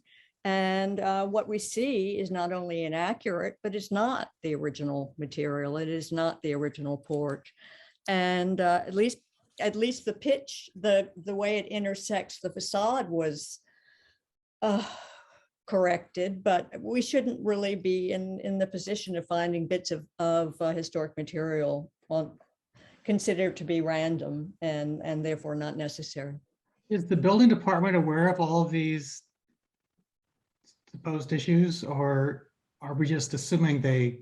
No, some of them were, because Sarah and I actually called the building inspector who came over that day to correct the pitch issue. Because they had taken the boards down, they were literally on the ground and they were changing the pitch over the porch because they decided they wanted the porch to clear the window, which it does not do. So that was corrected. And I think one of the things I'd like to see is, it is my understanding that most of the drawings have been redrawn by a different set of people from what was originally presented. I don't think that they're now working from the drawings that were presented to us originally. Okay. Well, I don't think that they can really cry ignorance on the window locations, in that the first meeting that John Grew showed up, Yeah. he showed the placement of those windows. All right. So I don't think ignorance is entirely. All right. So We say definitively, the house is still under construction, but how do we know the intent of the final product? I mean, that's my only question here. We're assuming a lot in this conversation. We've assumed too much is the problem. So a couple of things, as I would imagine the process, and I ask Alice. So we're requesting the building inspector to issue a stop work order. We will, and we are doing such because we feel there's been a violation. And subsequent to that, there's also a chapter 6511 that outlines penalties. We're probably not at that point yet, but they could be subject to that. And those are penalties that for each violation, and the violations are daily, while the small separately, they can accumulate to be significant. So the stop order work, the request to stop work order, I'm sure will engender a conversation between the building department and the board, me, as well as probably among the board, the building inspector, and the applicant.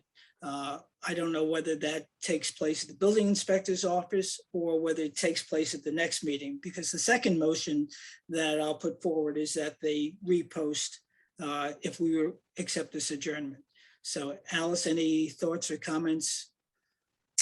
I would just say that if the board does vote to make this recommendation to the building inspector, that you send an email to him tomorrow and copy me and the village attorney. Okay, will do. So I move, I'll just repeat my motion, that under chapter 6, regarding the application and request for adjournment of BHNH LLC, that pursuant to chapter 65(9), a request is being made to the building inspector to issue a stop work order for construction violation of that which was approved. Do I have a second on that?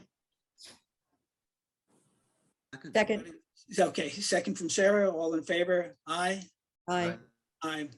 Okay. I will, as Alice suggests, send a note to the building inspector tomorrow and copy Alice and the village attorney.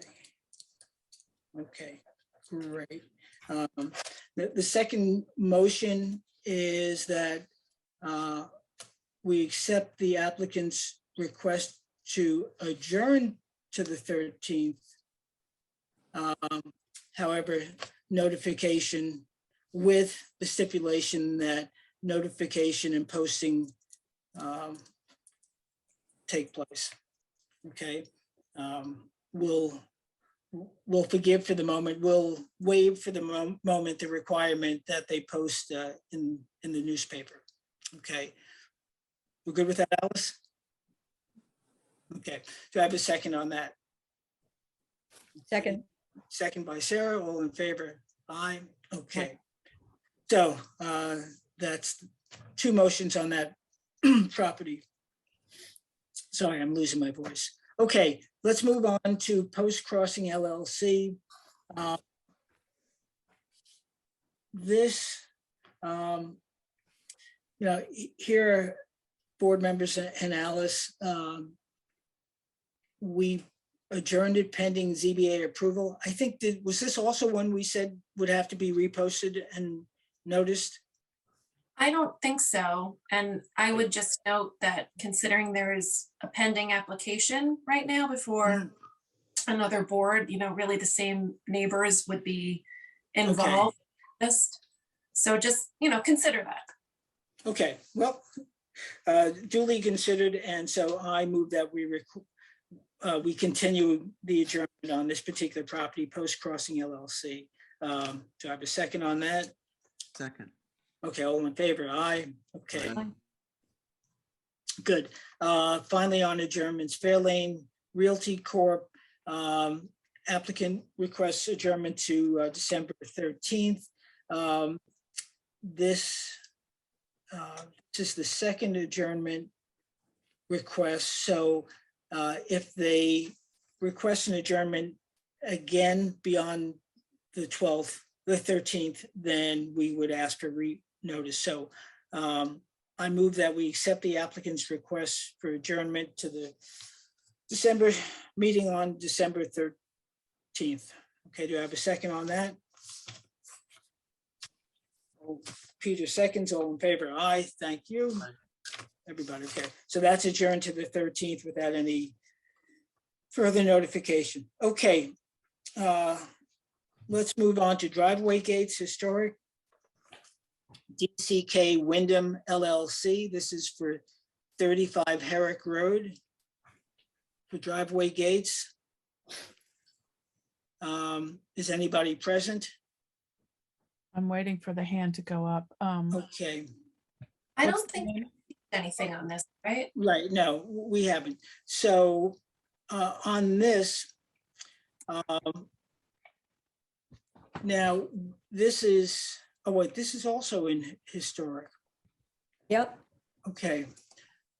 So, okay, I'm looking for some advice here. So actually, so this would actually fall under chapter 6511 perhaps.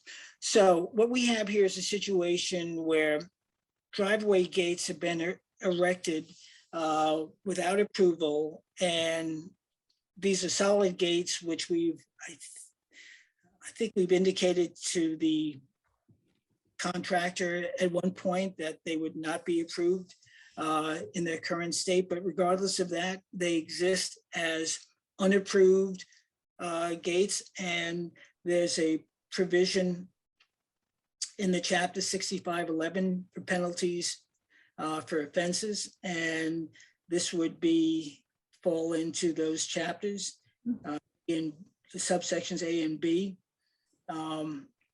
So I would, and this is a question, Alice, I was thinking of motioning a request that we make a request to the building inspector to initiate actions under 6511 unless they come to us with a redesign. I'm not sure how to phrase that exactly. You can. Okay. I think they've not appeared before the board in a while, so I guess that is a little troubling, right? They made their application. Yeah. Yeah. So, okay. John, I saw your hand moving. I don't know whether you were clicking your pen or just trying to get my attention. You're muted. You're on mute, which is probably fine. I'm Okay. just clicking. Okay. I move that the board notify the building inspector about the presence of unapproved gates at 35 Herrick Road, and to request the consideration of implementing chapter 6511 and the penalties included therein. Second, Do I have a second on that? second, Second by Sarah.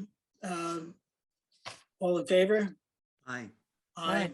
Okay, I guess I've given myself another email to write. Okay. Can I ask a question about another gate that I know has never been approved and that is installed? Alice, maybe, It's on no agenda. It just happens to be true. what do you say? Or should Peter submit that to the building and to me and the building inspector for him to look at?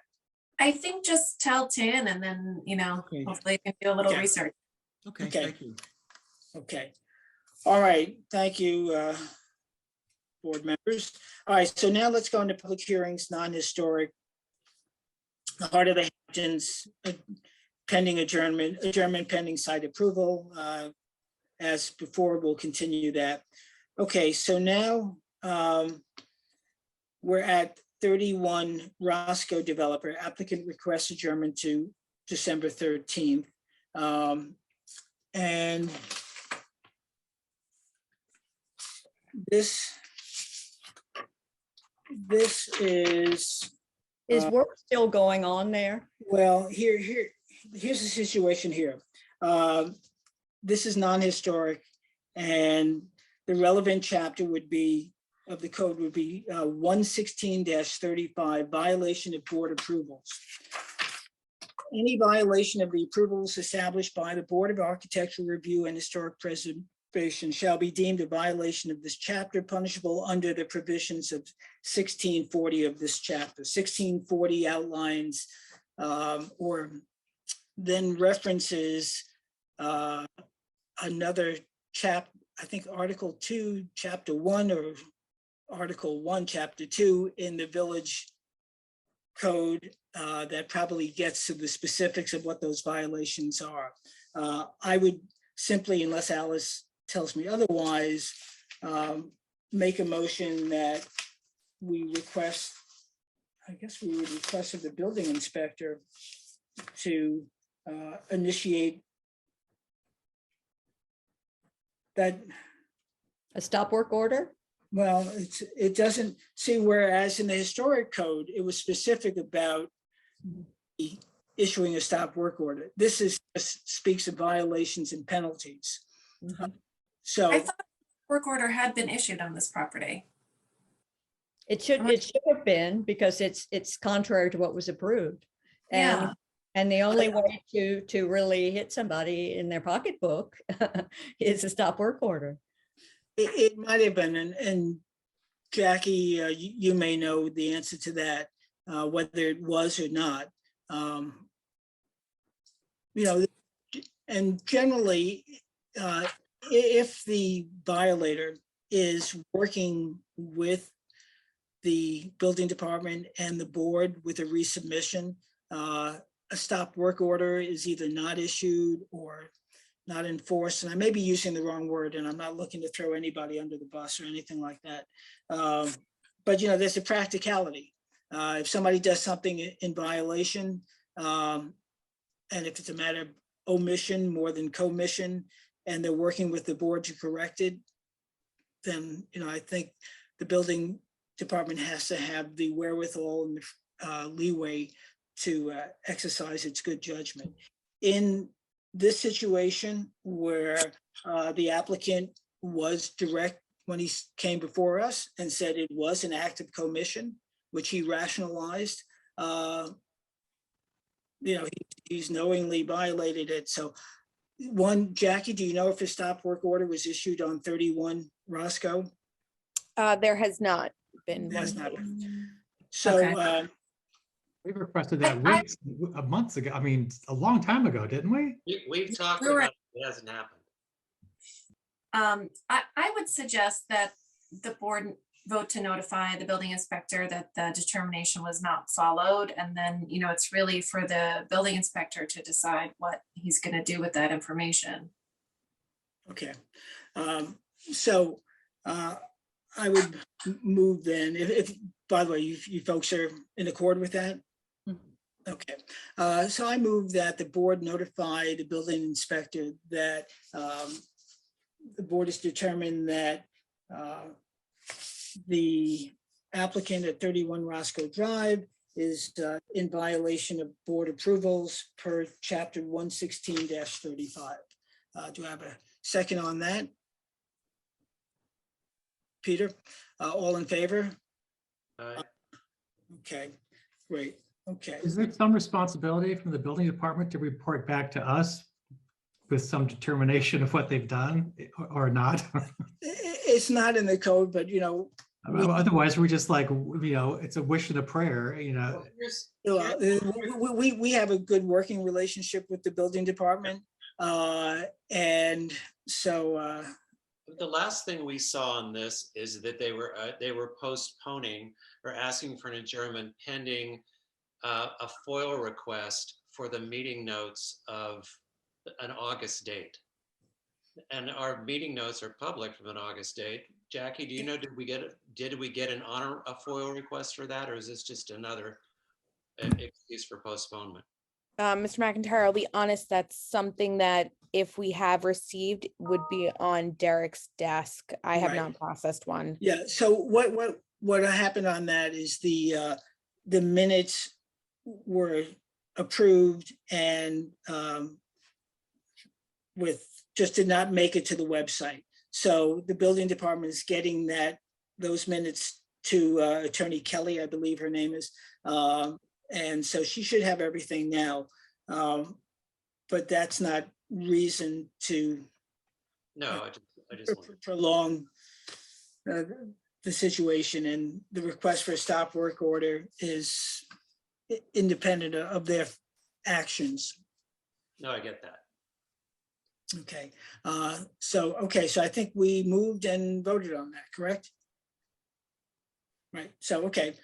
So let's move on then to more constructive matters. And thank you for the folks who've been waiting in the wings. Southampton Shopping Center LLC, 111 Main Street for exterior alterations. Okay, Sean Leonard is coming in, Jeff.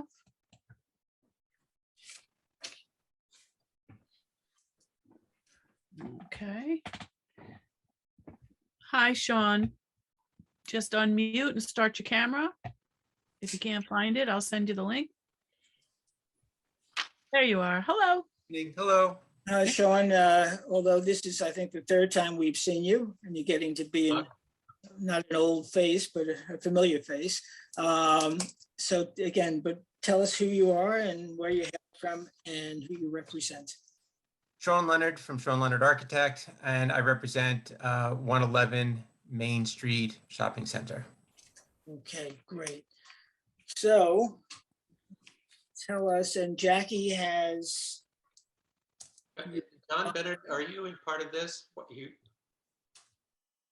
John is still on the screen here. Hold on a second. I don't think so. He is still on the screen. I'll get him out. Okay. The public can't see him, but he's gone now. Okay. Okay. All right, Sean, the floor is yours. Okay.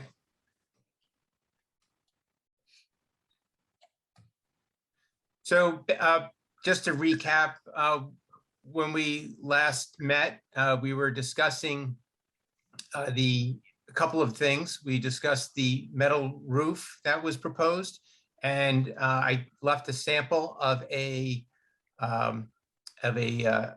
zinc coated color metal roof sample at the building department. I don't know if anyone's been able to see that or not. So it'd have a dull kind of gray tone to it. And we've had in the center of the building, I had more of a parapet that was running along the center, and we had changed that to a shed roof that will also have a metal roof on the top of that that's coming down. The brick that we have on the building will be painted a light gray, so it doesn't try to look like we're matching up with the white of the CVS, so it'll stand out a little bit. And then the window frames and all that would also be a light gray, but just a slightly darker tone to it. And then the steel would also be a gray as well, more in a darker gray there. The steel is also embedded into the wall, so that it's also part of the structure integrity of the masonry wall. And so that would be for both the east elevation and for the south elevation. On the west elevation, we're not looking to make any changes to the west, except for we would paint the brick and everything to match the other two sides that we're looking to alter.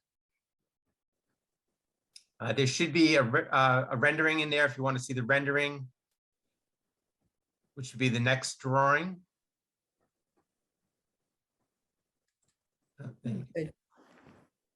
And again, I do apologize. I can't seem to get the sheen off of the roof on the rendering, so it would not have a shiny reflection to it.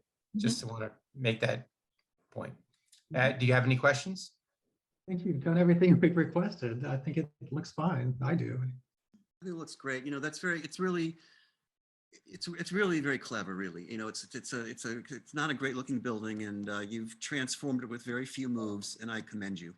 Thank you. Kat, can you show me picture 5? There we are. This seems to still look like that sort of white color. Is this more representative of the gray? No, this is not representative of the gray. Okay. It was just the way that the rendering had kind of toned itself out. Unfortunately, if you look at the other rendering ahead of, right? Yeah. You see that gray there? That's Yeah. that's the gray that we're, Okay. and I left a sample for the board as well. Yes, you did. Thank you. I think you did everything we asked. Much improved. Thank you. Yeah. Very nice. I'm just looking at the drawings, and unless it's in a spot that I don't see readily, have you specified the colors and the actual materials? Yes. Yeah. In fact, when the samples that I left, I also left you a telling you that what the colors are, the actual color samples, and the color I read brick. One also talks about the dormer, and then the last talks about the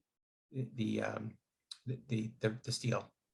Okay, so within the building department, when I look at the folder tomorrow, I'll see a hard copy of a material spec list. Yes. Okay, good. Okay, as long as that's consistent, then we're good. Any public comment? No, sir, no hands are up. Okay, Alice, we're good? Okay, so I move that we accept the application of Southampton Shopping Center LLC, 111 Main Street, the exterior alterations as presented this evening. Okay, I don't think I have to go into the specifications. No. Second. Second by Mark McIntyre. All in favor? Aye. Aye. Thank you, and thank you, Sean. Thank you, and have a happy Thanksgiving to all of you. You too. Okay.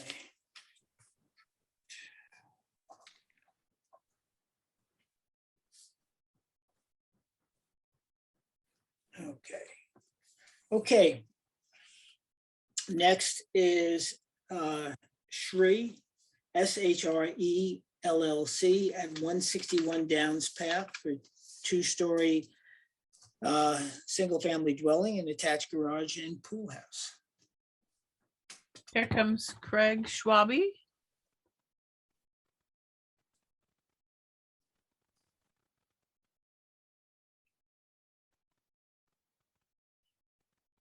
Come on, computer, you can do it. Let's give it another click, see what happens. There he comes. Hi, Craig. Hi. Hey, Craig. Hi. Just Craig. John Lafferty should be joining. Okay, good. Craig and John, even though you invited us to drinks and tennis the last meeting, nonetheless, tell us who you are and your relationship to the applicant. I'm Craig Schwabe. My wife Lindsay and I are the owners of SHRE, and we currently have a place in Southampton and looking forward to building our new home. Right. And John Laffey, you're going to be joining. Tell us who you are. Oh, you got. I know you have a voice. We've heard you before, but you're going to have to unmute. There you go. Hello? Yeah. Okay. So, John, introduce yourself, and then Kat has your slides, so you can direct her to the slides and she'll share them. Oh, thank you very much. Well, good evening, ladies and gentlemen of the board. Well, this is just as a wee bit of a recap from the last meeting. Before we talk about the architecture, one of the comments, the neighbor to the north had dialed in and was concerned about the back deck on my client on Craig's house, and I wanted to show you, to put some type of texture to that. I made that site plan showing our house, which is a site plan done by Charlie Martyr. Then I went to the building department and got the neighbor's house to the north, and then I imposed it onto a Google map of the neighbor to the south, so you can have some context to where the houses are vis-a-vis each other. And I just wanted to say, I don't know if you can see my cursor here. So the neighbor just to the south said nothing, but the neighbor to the north, we are 71 foot 4 feet from the deck to the property line, and then 40 feet from his porch area to our property. So it's a little over 110 feet is the amount of area between the two structures from where the deck is. And then I have a series of Charlie Martyr, I think, is going to be joining us. He'd like to explain some of the screening that we proposed to address those issues that the neighbor might have had. Right. Okay. Also, could I ask whoever is not speaking to put yourself on mute, because I have a feeling that there's somebody's listening to, there are multiple voices and there's a bit of an echo. Okay, so what I think it is your sound is up too loud and it's coming back in. So turn your computer sound down some and that should help us. That's John you're talking to? I'm talking to actually Craig. I think Craig's was doing it earlier. Yeah, that's what I suspected. Okay, so hopefully that helped. So I hope Charlie will be joining us. Is he joining? His name is Charlie. I don't see a Charlie in here. Charlie Martyr, the landscape. No, he's not in. So this is Craig Schwabe. We're gonna put up a lot of nice shrubbery and hedging, and Charlie, he's a wonderful landscape architect, but he might not be the most technical, so he may have trouble getting on, but we're certainly going to make sure that we don't hear from our neighbors and they don't hear from us, and we're going to put up beautiful, nice shrubbery that fits into the environment. Okay, so John, take us through the elevations, and we can come back to that on board. Okay, great, thank you. The real comments, again, to recap, can we go to perhaps the elevation sheets? We just saw, they're over here. Yeah. Yeah.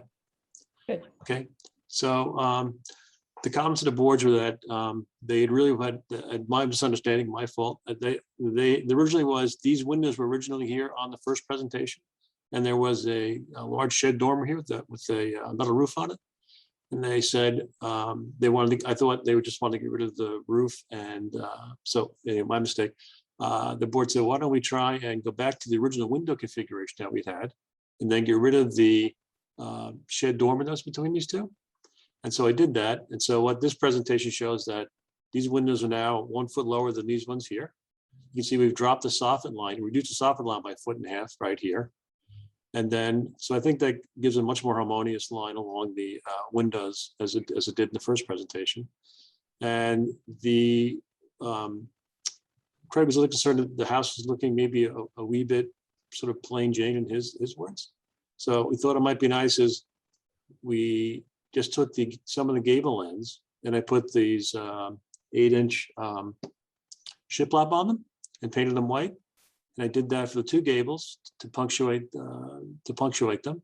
And then on the front facade where there was shingles originally, we were just going to do some white flat panels, and then some shiplap along on the first floor of the side porch over there. And I think that combination of the white and the natural shingles will still gives the elevation some pop and some pizzazz, and I think it.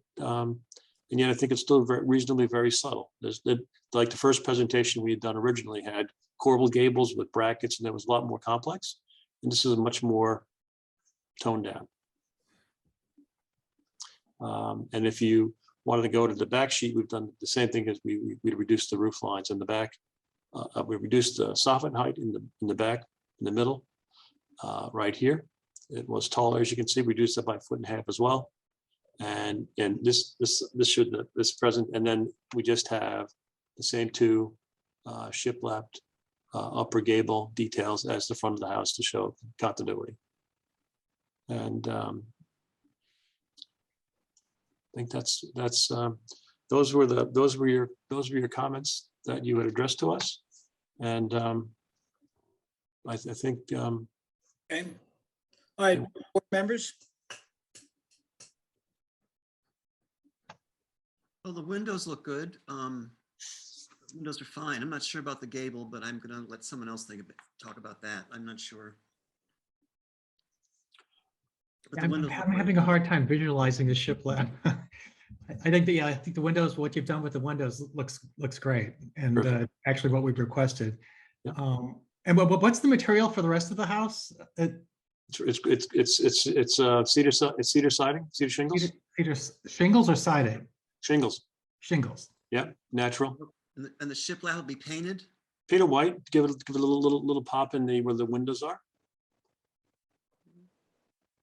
Otherwise, I think, can you get back to the front facade for a quick second, potentially?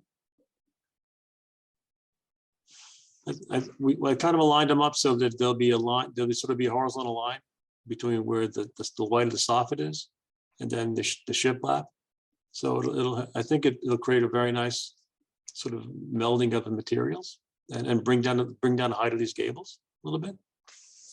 So I think it does give a little pizzazz to it adds a little interest without going, being too complicated. I don't see an issue. Exactly. If the first presentation, again, those gables were, we had board and batten. They were corbelled gables. There were brackets on them. There's far more complexity to the first facade than this one here, than this system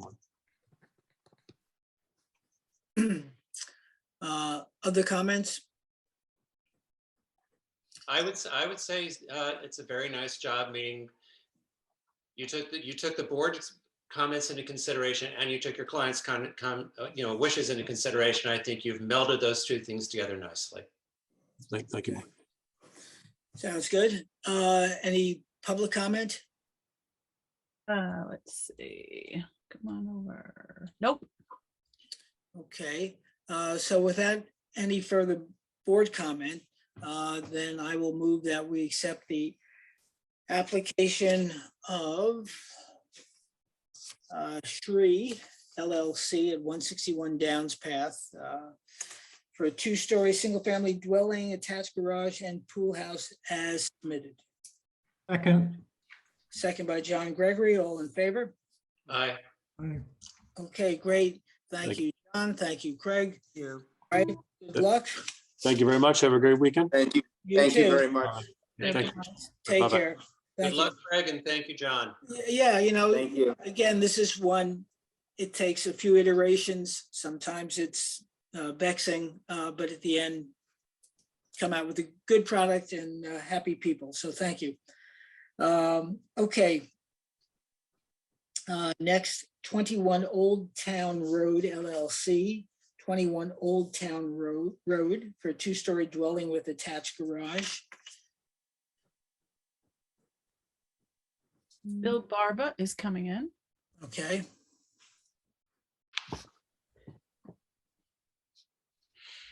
Hi, Bill. Will you start your video and unmute, please? Hi. Hi, everyone. How are you? Good. How are you? Great. So I know you're going to ask. Bill Barba, Barba Architectural Design, 25 Bound Avenue, Blue Point, New York, 11715. I'm the architect on behalf of the applicants, 21 Road LLC. I believe, would you like me to share a screen, or you guys have it? I have it right here, sir. Beautiful. Thank you. Tell me which slide you need. We could just reiterate really quickly on the site plan, slide 2. Just to bring everybody's attention back. 21 Old Town Road is a very narrow, awkward lot, very small in stature and size, in a community by the Peconic Bay Trust building and behind the Gulf Station directly to the north, which is to the right in this image. We last spoke, there was a couple of comments from the board about the front gable, specifically on the garage. It felt a little heavy, and I have to tend to agree with you. It felt a little heavy to the road frontage. And then there was also a minor comment regarding windows under the front porch in the way that they felt like a powder room, which is what they were. So we made some changes to address that. And I believe the best place to see that is probably the last slide, which is just the renderings. And I'll give you, all right, so the top left, we'll see the front elevation.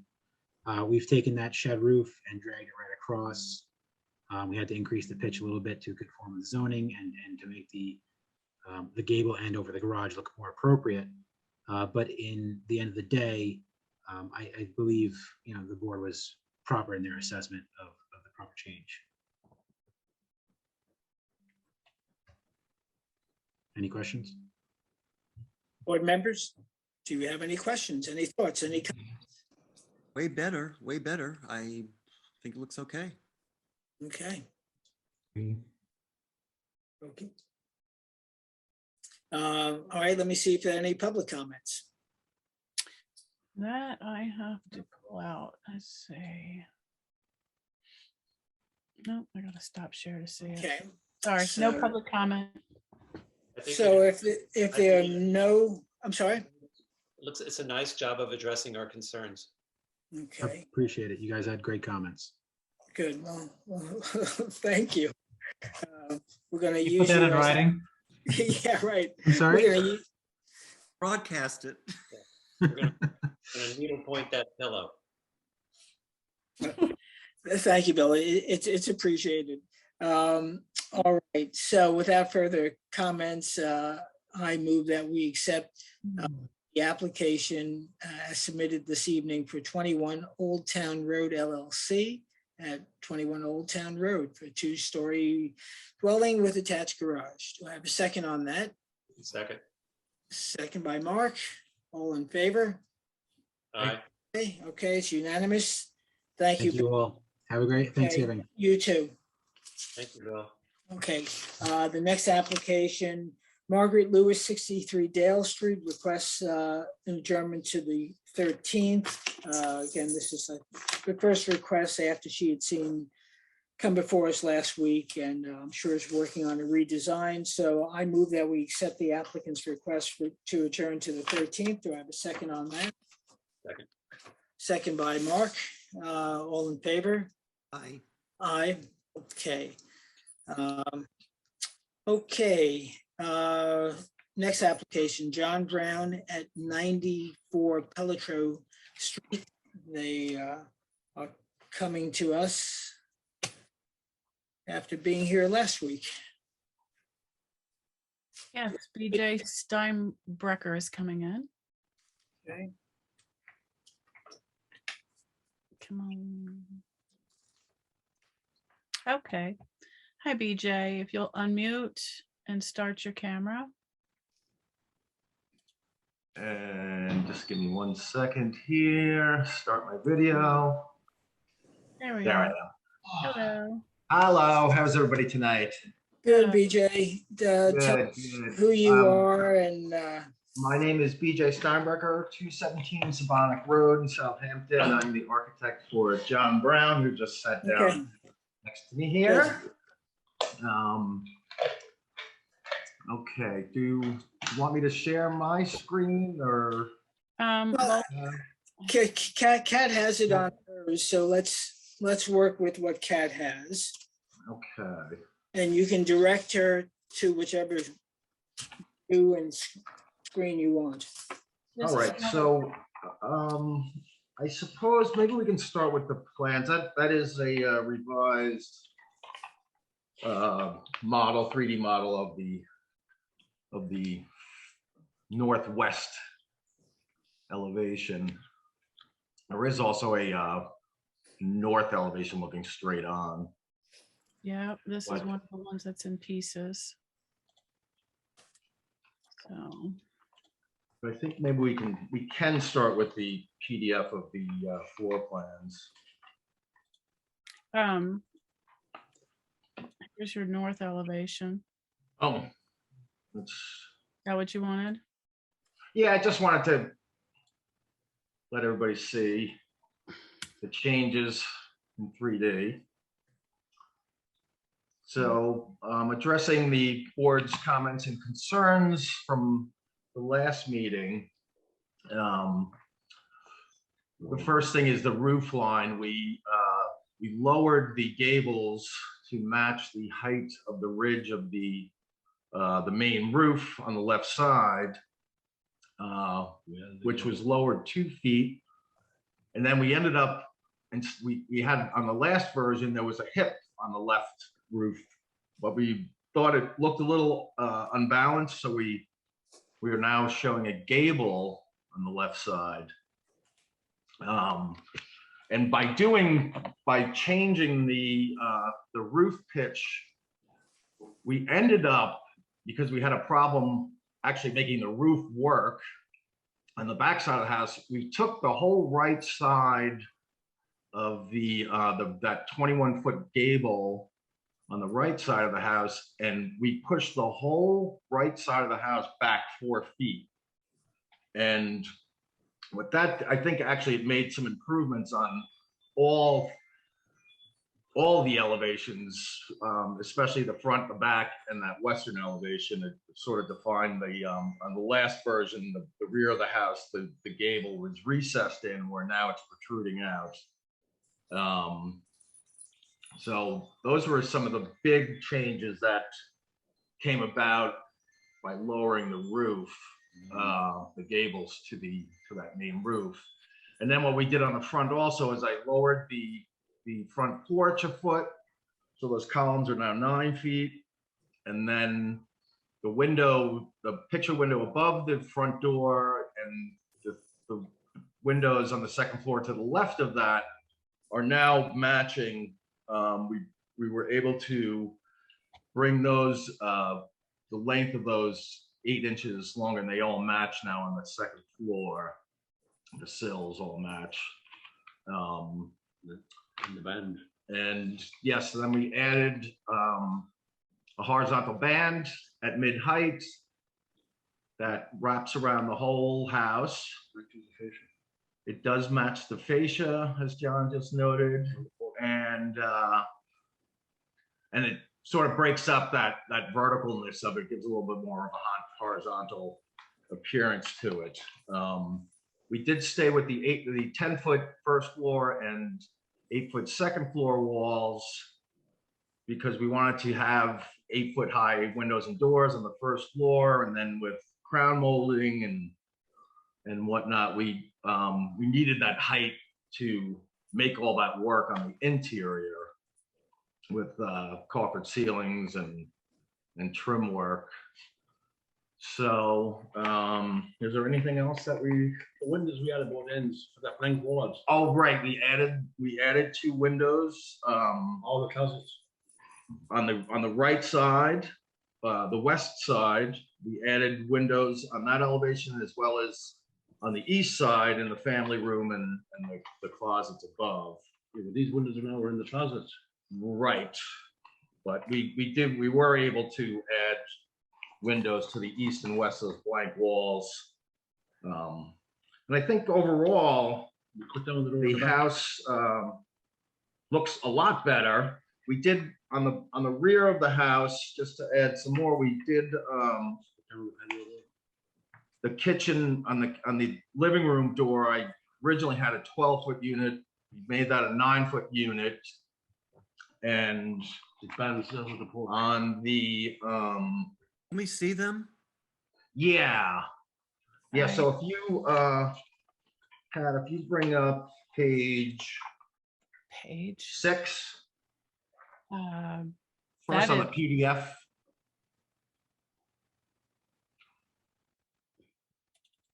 I don't know. Is this what you're talking about? Page 6? It's not these. It's there should be. You should have a PDF of the actual house drawings. There we go. Yeah, there we go. Okay. So there's the north front and the south rear elevations. You want tile 6? This is number 6. Next page, page 7. I'm sorry. 7. Yes. The porch, the balcony. Yeah, so on the front, well, I was talking about the rear before, actually. The changes to that, that door, we made a 9-foot unit, widened the porch, so it clearly passes around that. And then we actually matched the door above that to a 9-foot unit. I had a 6-foot unit there with 2 windows flanking it, and we got rid of those windows in that bedroom. So it looks more uniform. Very much more uniform. And then if you want to scroll down to page 8, we can take a look at the changes to the windows there. So we added on the east elevation those 3 windows on the right side. And on the west elevation, there's 2 windows added in the middle. It's on the left side of the gable. So those 2 center single windows, correct, right there. Doors and closets. Those ended up in some walk-in closets, but we were able to work the floor plan. So it works. Yeah. What color are the windows again? They're white windows. Like, okay, thank you. White. They look black. frames. Yeah, that's why I asked. Yeah, on that rendering, it appears to be black, but they're going to be white grills. I looked at the detailed drawings. Trim. What was that? I'm sorry, John. I looked at the detailed drawings and they were noted as white with the. Thanks. Yeah. All the windows are white. Yeah, all the First thing I windows looked and doors will be white. And the gutters and leaders are white this time. Yeah, we changed the gutters and leaders to being white. And one other thing, well, it's site plan, but we did change, we modified the driveway going back to the garage. I originally had it running straight back along that right curve. So we did modify that. Do you still have a sea of asphalt, which we had commented upon before, which is a lot of hardscape in the neighborhood? No asphalt. Yeah, we're not doing asphalt. We're gonna do a pea gravel driveway. Iron stone. What about the doors of the garage? They seem to be a little aggressive. Or is that just the rendering? It's probably just the rendering. Maybe if you go to let's see, it's page, it'll be page 10. It'll be a single overhead door with one row of glass. On that north elevation, you can see that.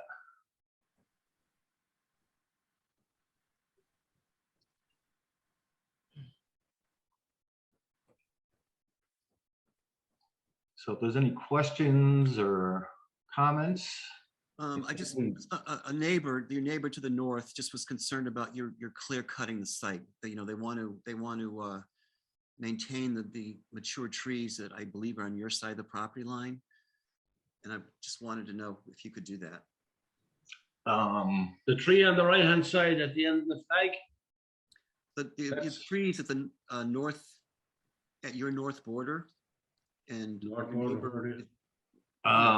on the north border. Well, actually, the one in the north, left-hand side, that's where the septic is going. If you go to the septic plan, I have to do that. Yep. That's no septic system, so that takes up a lot of room. So that tree is like when you dig down for that tree is going to be right on top of it. Yeah. And there's another, I'm actually Paul. I'm not sure if I can show my video. Let me stop my share. Okay. Put the arrow over there. Hi. Hello. Hi. Nice to meet everyone. Nice to meet you too. I'm John Leonard. My wife and I are owners of 94 Palatro. So then. Oops.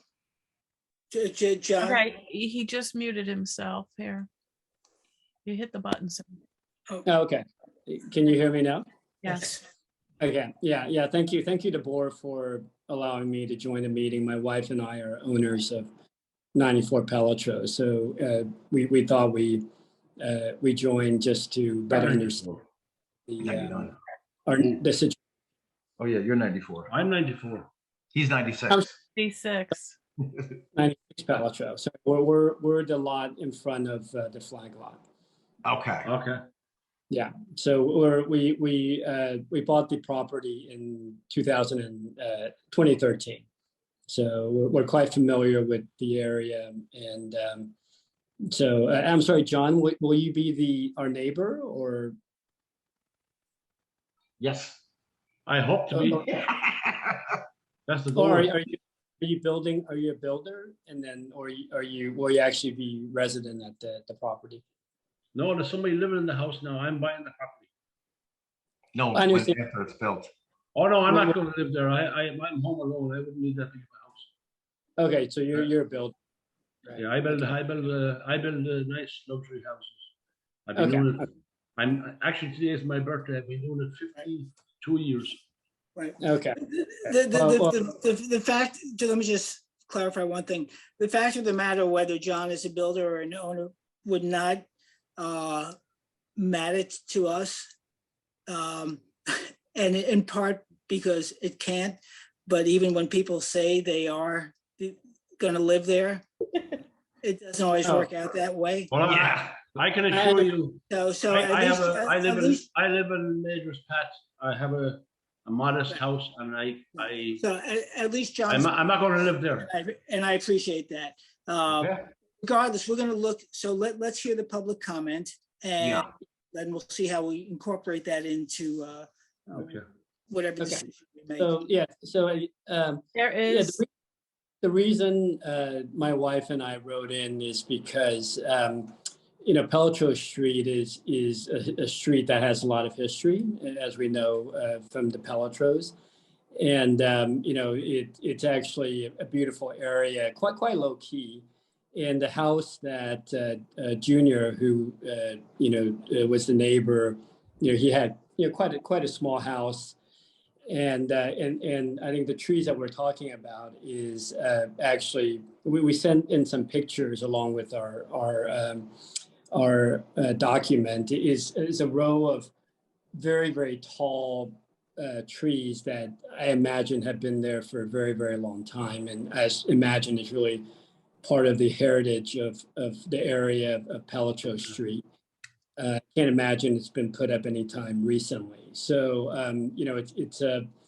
it's a distinct part of the neighborhood, is a distinct part of the property between 96 Palatro and 94 Palatro.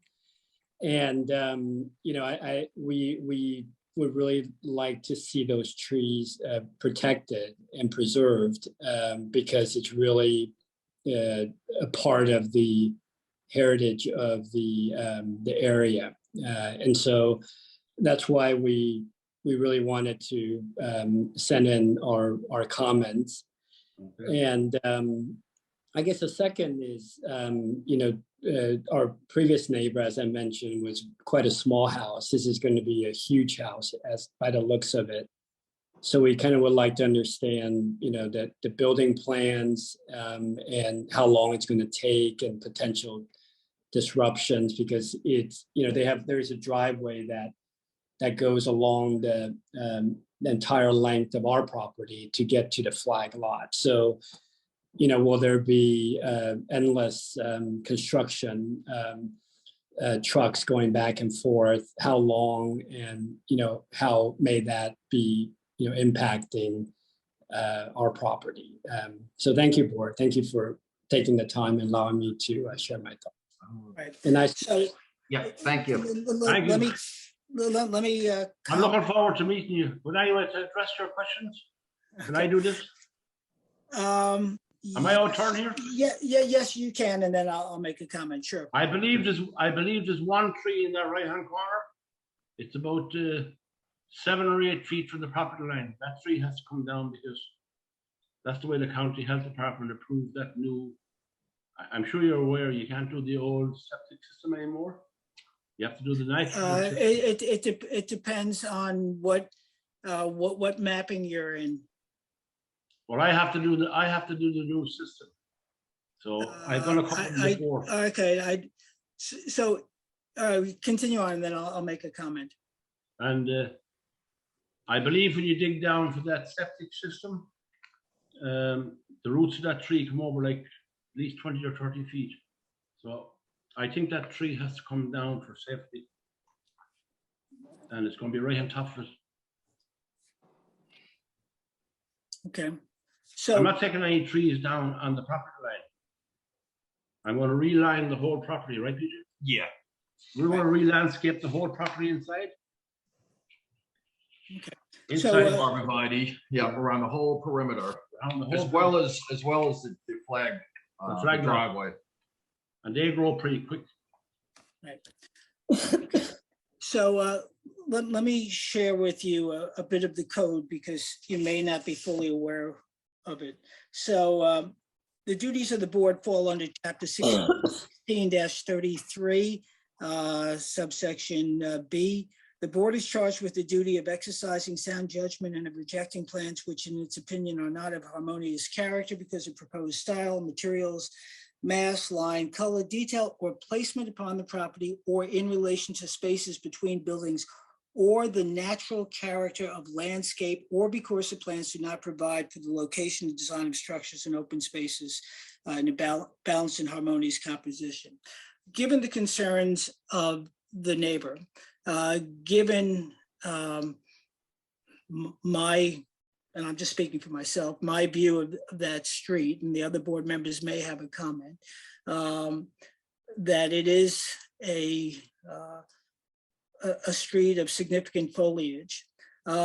Given that this is a much larger house on a smaller lot, albeit a flag lot, given the fact that you have put forward, John and BJ, plans to landscape, then I'm going to ask that for our next meeting, you submit a landscaping plan by a landscaping architect, preserving as many of the trees as possible. I'd like for you to also verify your statement, John, that you require a septic system in this spot of that particular size and quantity by the building inspector or the health department. I don't believe Pelletreau Street falls into the zone that requires the new sophisticated systems, but I will let you prove that to the board. I believe you're outside the proximity to water bodies that would otherwise require the new sophisticated systems. That's my 2 cents. I don't know what members feel. No, I think that's a good call, Jeff. And also, you know, I would avoid cutting down trees at any cost, especially mature trees. So even if the septic system is obviously required, if it's possible to even like move it by several feet or whatever might be necessary to preserve the roots, I mean, around the tree. From my understanding, you only need to preserve the roots around the drip line of a tree. So if it's, you know, if the things can be moved to take that into consideration, I think it's worthy. It's worth an investigation. Yeah. Well, can I say something? Sure. Yeah, I already have this septic system approved and I got the permit. It's filed with the building department. And okay. I would love to keep that tree there. Okay, then it's a very nice tree. Yep. I'm not a destructor. Okay. Look, but it's right on top of it. But I have the plan inside my office here. I think you're misunderstanding our point. Okay. Yeah. So look, things can be put on properties in different spots. Yes. And so your approval in that spot is well and good. Whether or not this board grants approval of the structure, where you put it, and the landscaping may jive with the health department, or it may not. Yeah. So, and well, then in which case we you know, there are other plans. I can move the septic system. Okay, over so great. 3 or 4 feet. Good. All right. I can So move let's do this. Why don't you engage a landscape architect assess the viability of, one, to put together a landscaping plan with the intent of saving as many, in fact, ideally all the trees, as much as possible, and then come back to us with that. And if you can do it at our next meeting, great. If you need this after the new year, we'll see you after the new year. All right. Hey, Jeff. Yeah. I don't know if you actually asked for public comment on this one yet, but John Lou was part of the public comment. yeah, it was like we didn't formally ask for it. There was another letter in the file on this. I just wanted to make sure everyone saw that. Well, that was John's, I think. No. No, was there another one? Was that regarding the driveway? The lanterns? Yeah, we got rid of them. We are not building those. Okay, I'm sorry then. So yes, Alice, please address it. Yeah. I'm not doing the pewters with the lights. Yeah, it was about lights. Yeah, it was, yep. Okay. That was commented last week or the last meeting, so. I thought by eliminating those, I was okay, but now we have the three. Okay. That's another issue, but. Yeah. Well, I will engage a landscape to bring me up to speed, and we probably can move the septic over, and I would like to keep that tree. That's beautiful. That would be great. Then that's great. I mean, if you want me to sign something, I want to keep the tree. Well, so landscape plans are as much a part, not in all applications, but as much of a part as the approved building plans, so be it for landscape plans. So, so this landscape plan that you submit, which is why I said use a landscape architect, will be part of the approval. Okay. All right. And I can't do that in December? Well, What do you if mean? we can get a plan together before the next meeting, we certainly can. Oh. Yeah. Okay. Okay. Yeah, So if there's so no, getting back to the trees, there is one tree on the right-hand side of the flag as you drive in, which is in about 4 or 5 feet on the property. It's a huge tree, and that tree is rotted. So I'd have to get him to certify that tree is dangerous, right? yeah. Is that what you will require? If that's the if you're taking down a tree, there should be a good reason for doing. I don't want to take that tree down, but it's rotted. We'll get an arborist. Right. We'll agree. So Okay. yeah. So the Landscape arborist guy will attest to solve it. all this. We don't have to talk about it anymore. Right. I think we should talk So- about the house. We've lost the house for the trees. All right. So were there Alrighty. comments on the house further? I thought we were going. I think it's grossly out of scale for the neighborhood. I don't know how to address this, but I just need to say that I'm not in favor of it. Hmm.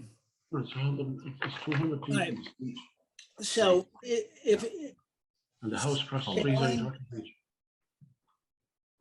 so, in terms of the mass and the line, It's the mass and the overly that so-called picture window above the door that has all the multi-panes in it, but really is a quote picture window.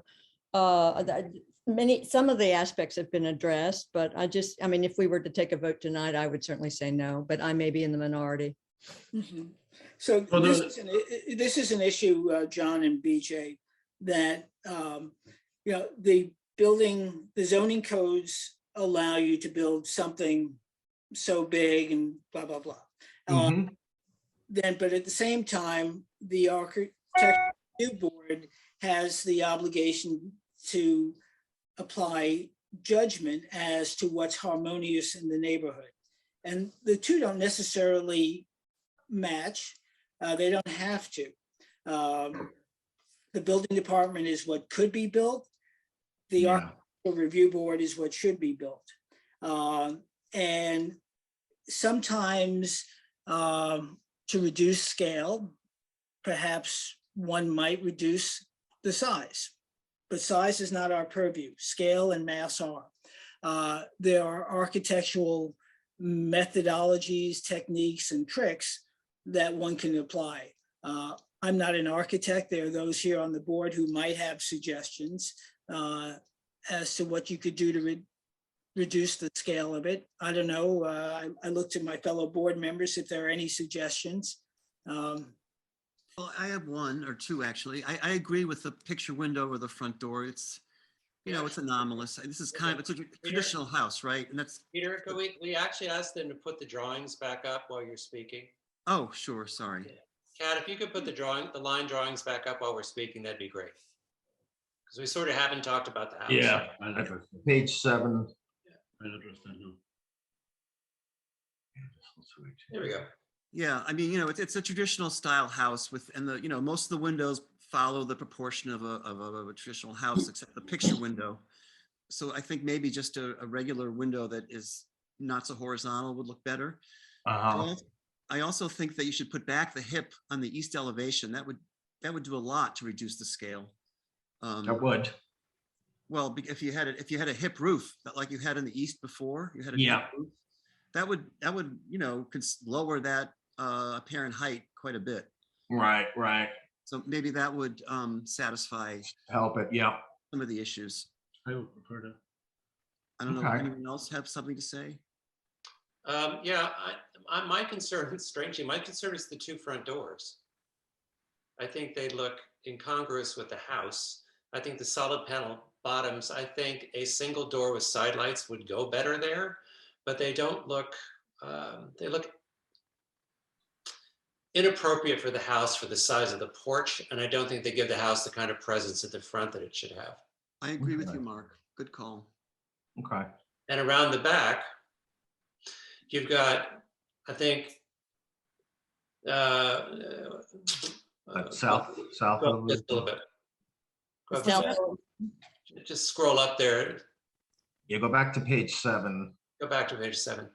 I think where you've got, I think you've corrected what John had pointed out last time with the balcony over the slider doors on the right-hand side, but I think those narrow little walk down steps into the backyard, I think there's a deck off there, right? And those are steps off a deck. Is that right? Yeah, there's a patio that those steps are coming off of. And how far, and at that patio across the left-hand side set of double doors, how deep is that? That is 12 feet, I believe, out from that, where that bumps out. Okay, that's what I wanted to know. Okay, thank you. There we go, okay. Yeah, let me just see, I think it's 12 feet. And then.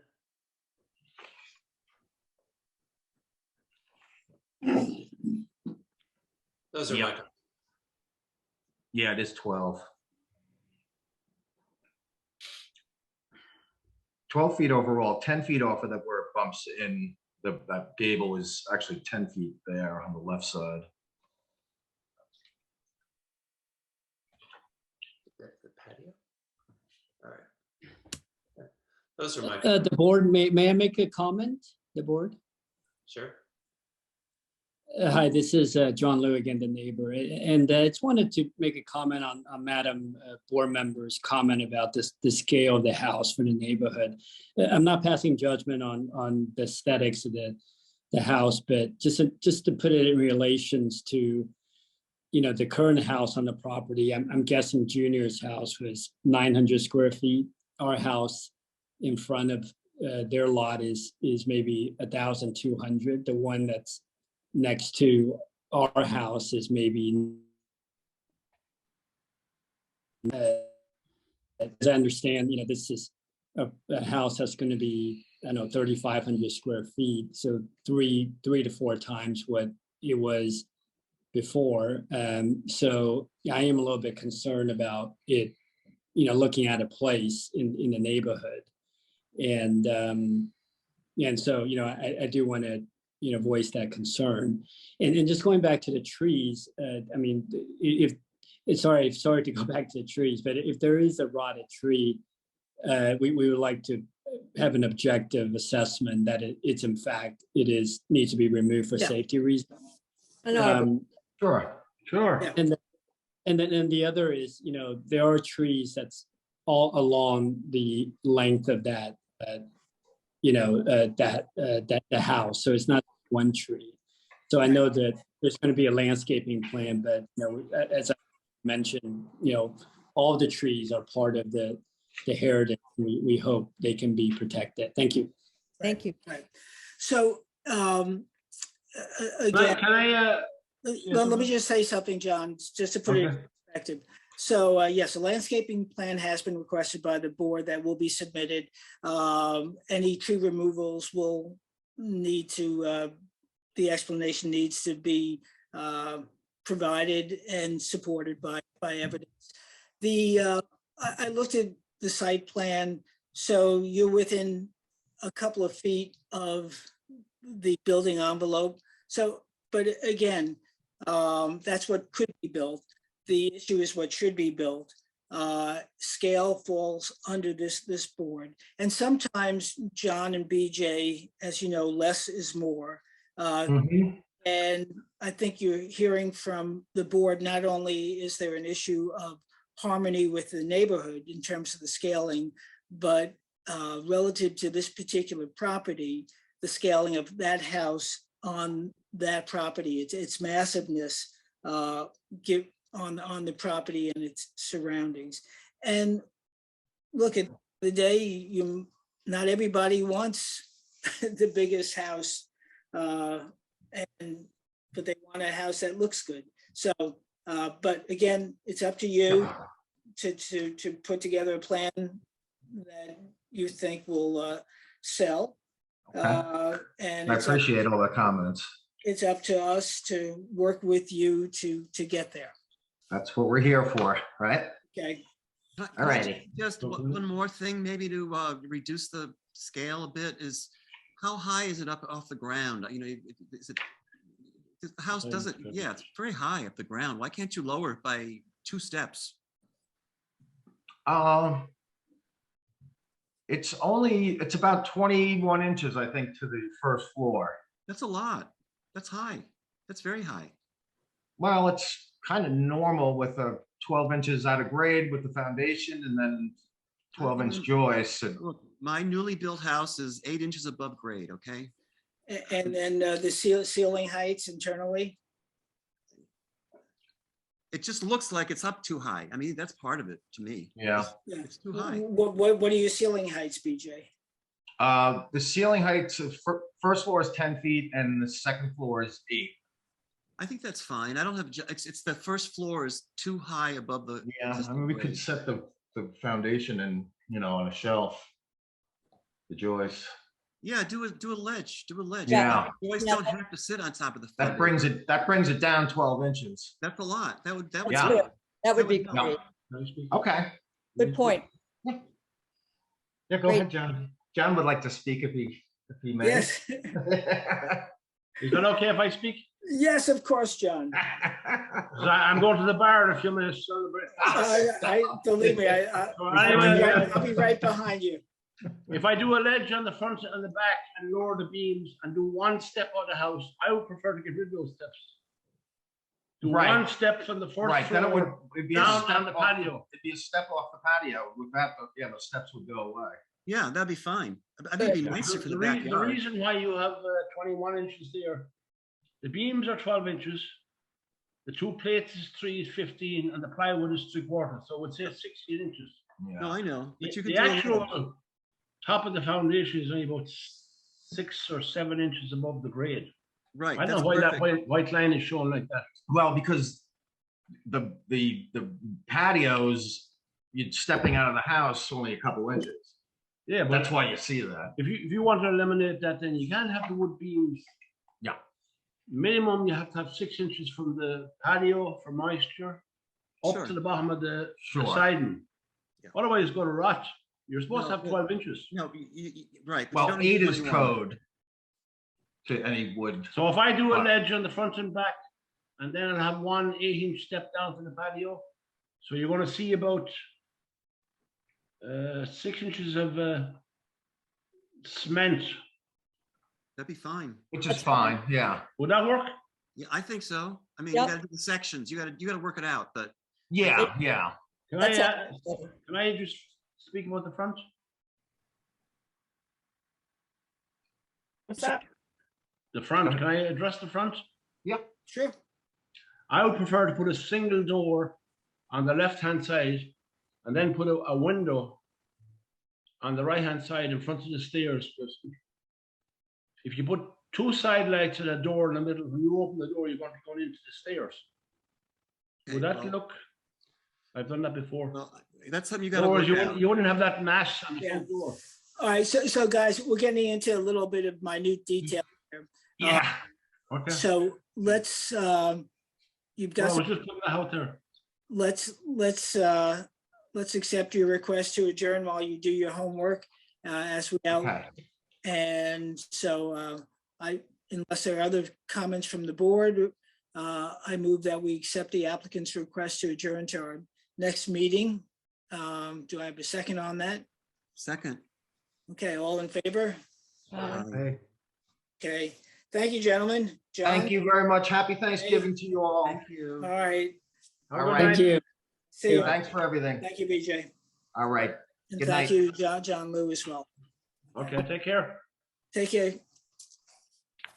All righty. Okay. Robert M. Roberts at 75 Hetty Creek for a two-story addition.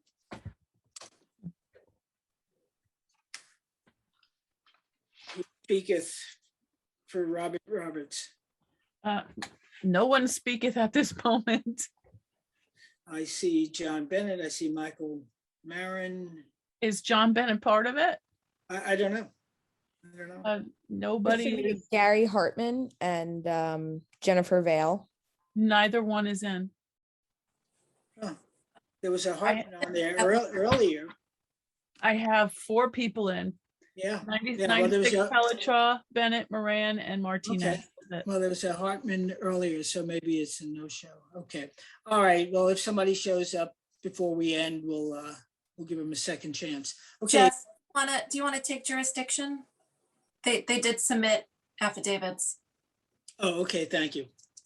Thank you. So duly noted, affidavits have been submitted. Thank you. And we will, if they don't show, we'll just simply adjourn. Thank you. Okay, driveway gates, non-historic. The first one, Lee Roy, and Tandy Mitchell at 21 Terry Court. Okay, John Bennett is in. So, Hey, John. hi. Hopefully, Michael Moran is here as well. He is. I'll bring him right in. Thank you. You're welcome.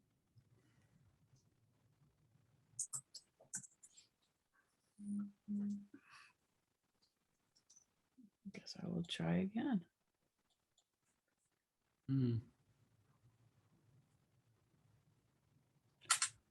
I was speaking with him before. Well, I have to say, it's the strangest thing. I've attempted twice now, and it's just like not responding to him. Oh, here we go. Now it's responding. Okay. He should be in any second now.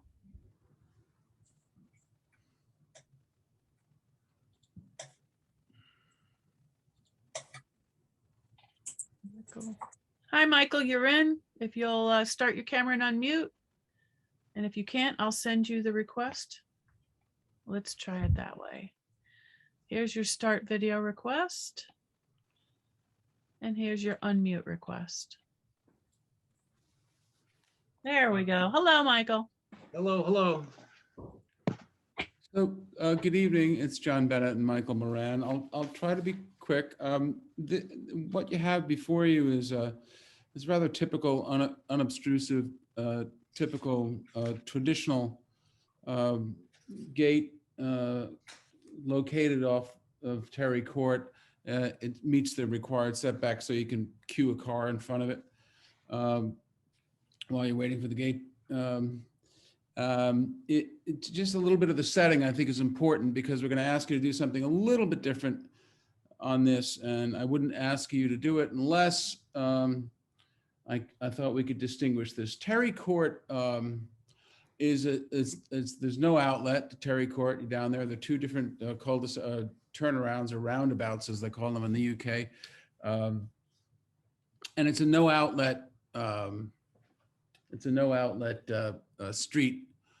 If you are driving south on First Neck, you make the right into Terry Court, but in front of this house, there's a very substantial drainage area. That's what it's called on the subdivision map. And then Terry Court makes a fairly extreme curve off to the southwest. Why am I telling you all this? Because by the time you get to the location of the driveway where this gate is, you'd never see this from First Neck Lane, the driveway entrance. So it's not the sort of thing, because I know you folks are, I was driving down Hill Street the other night, and I know you folks are concerned about gate, and the seascape, rather the landscape from an entrance into the village. But this is an area, again, that it's a no outlet street. It's really only used by the residents, their guests, and the service people. So it doesn't have a huge presence in terms of the sense of place in the village, as lovely as the homes are down there. And in terms of impact on the neighborhood, we've been able, the Board of Managers for Terry Court's properties, hopefully that's in your package, do not have an objection to the gate proposed. I don't know. Also, if you're driving south on First Neck, the view into the house, in addition to the Terry Court, this being blocked in the front of the house, being blocked by that rather large drainage area, the view into that area in general is blocked by the townhouses, where I'm dating myself now because I actually remember when it was in existence. The old Hotel Irving was there, which was torn down.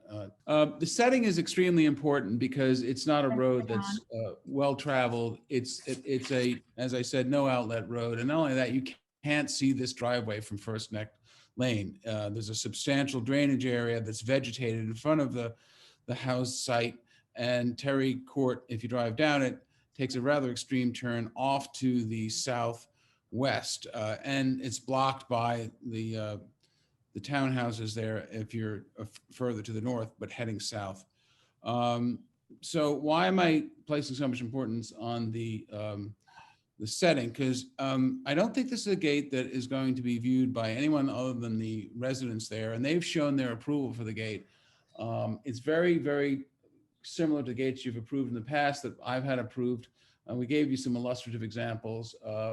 The posts are not massive, trying to be very, very, very gentle approach. The only thing that this doesn't have on it, and again, this is why we went to the board, and this is why I'm trying to make the setting very special and different for you, so that it doesn't come back and bite you in the butt in terms of precedent later on, because is that it doesn't have the 50% see-through there. Now, that's not in the code. We know that, but the board has certainly shown a desire to see that achieved. And I understand it. But again, this is why I've gone to great lengths to show that the neighborhood is in support of it. And this is a very insular neighborhood. I mean, I've been a village resident for a long time. The only time I ever go down that street is when I'm visiting somebody or I have a client who's buying or selling a house down there. So we'd like you to consider, given the fact that this will essentially have no impact, and probably the best indicia of lack of impact on the neighborhood is the neighborhood's own stated approval for it. We'd like you to consider some relaxation of that policy that you have on the see-through nature of it. I wouldn't be asking for you if it was in a more typical setting, probably most settings, because I know and respect your policy on it. We'd just like a little bit of consideration on it here, if that's something you could help us with. John, I have a question. If it's on a cul-de-sac, Right. in a street that's not traveled very much, why is there a need for a gate? Because we're entitled to it under the code and they want it. And that's the simple answer to that, Sarah. I really don't want to go around on that. I was just asking. No, you know what? I'll be very honest with you. I've thought about it and more clients are thinking about it. There's been a rash of car thefts in the village. I'm not sure if you folks are aware of that. 6 or 7 cars stolen. They have a scanner. And we don't need to go on this. We get Well, no, it. it's an issue. Right. It's an issue. So I'm going to put, it's an issue. I'm going to put Sarah's question in a different form, not as much of need, but as appropriateness as presented. In fact, as you said, John, the setting is extremely important. And it's for that very reason that the scaling is of concern to me and the transparency is of concern. So this is, yes, the location is extremely important. I would define that neighborhood as you have been, but not the exact words, as an enclave. And it's a relatively compact enclave, if you will, of rather substantial, beautiful houses. And the gate as presented here in terms of its scaling, 7-foot columns, less than 30% transparency, is of such a scale that it's, especially in as much as that there are no other gates there, or if there are, yes, there's one other gate there, but regardless of that, because I know that's not necessarily the determining factor, what we can determine as a board or judge as a board is the scale and the mass and the lines and the architecture. And from my standpoint, perfectly entitled to have a gate there. My wish is that the scaling would be less and that the transparency would be more. Why don't we just cut to the chase and come back with a 50% transparency, show you something that has a 50% transparency. I thought that the pillars were just in terms of their width. Okay, you're saying you want to see something smaller than that, Jeff? That's my impression. I don't know, other board members may have other comments. I agree with you, Jeff. I think the 50% transparency would work for me. I'd like to see the height cut back to no higher than 5.5 feet. Well, you've done 6 in the past when we've gone up as low as 4. So the gates conform. No, well, why don't you fool around with it? Okay, fair enough. I would like to see it come down to 50% transparency and 6 feet high maximum. All right, so I'm sorry. What you have the over under is between 5 and 6 on the column and the height of the gate, and 50% transparency. So I think that hearing from the board, and then we'll see how it looks. Michael, is that good enough direction? You and I will talk about it, unless there's anything else you wanted to say.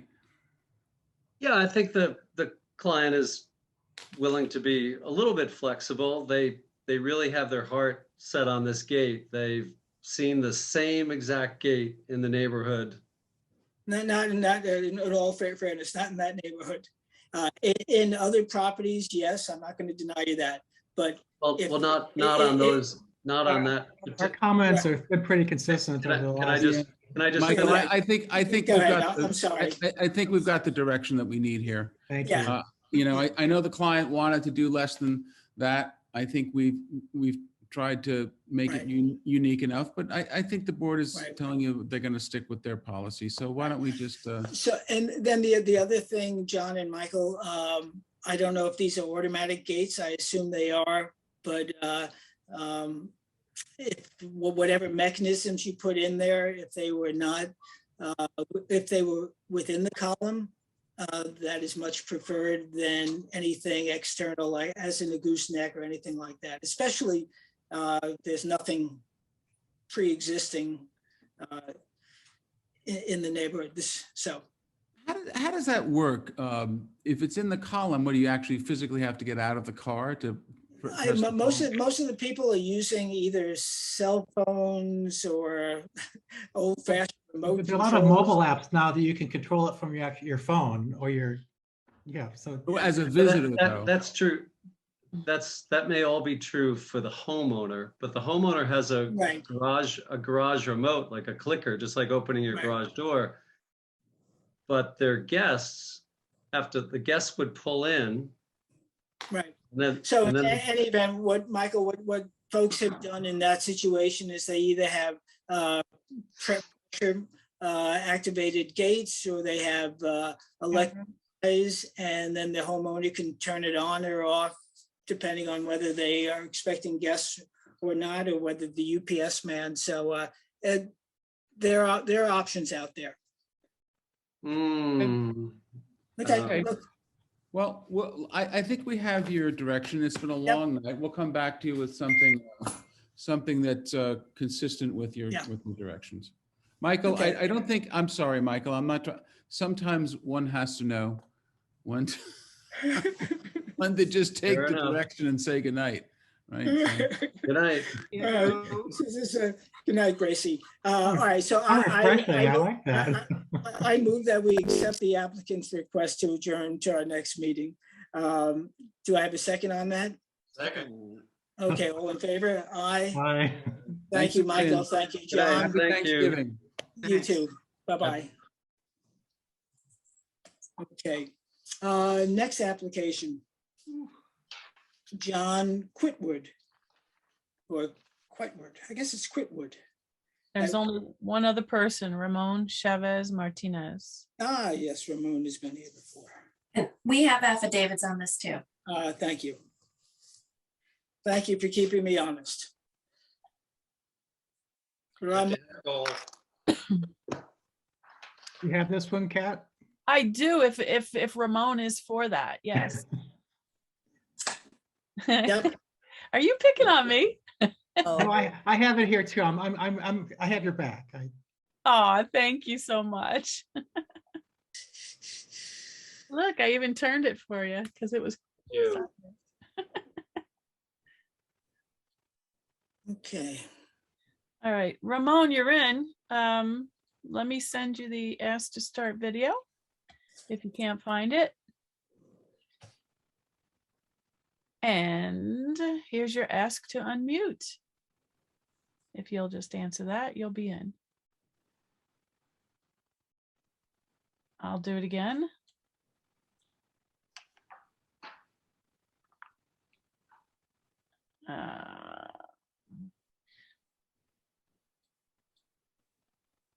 Okay, so do you know how to unmute, sir? There's a little thing that looks like a camera on the bottom of some, on the top of other computers. But next to it is a little microphone. You want to turn the microphone on? Okay, now it's There you are. We got you. There we We're go. good. Don't touch anything. Okay. Perfect. Okay. All right, Ramon, although we've met you before, please tell us who you are, where you're based, and who you represent. Okay, this is Ramon Chavez from Halcon Gate and Fence Automatic, representing 102 White's Lane in Southampton, the owner. I know I was here before for the same application, the same gate, and we reduced the size of the gate, and we're trying to get.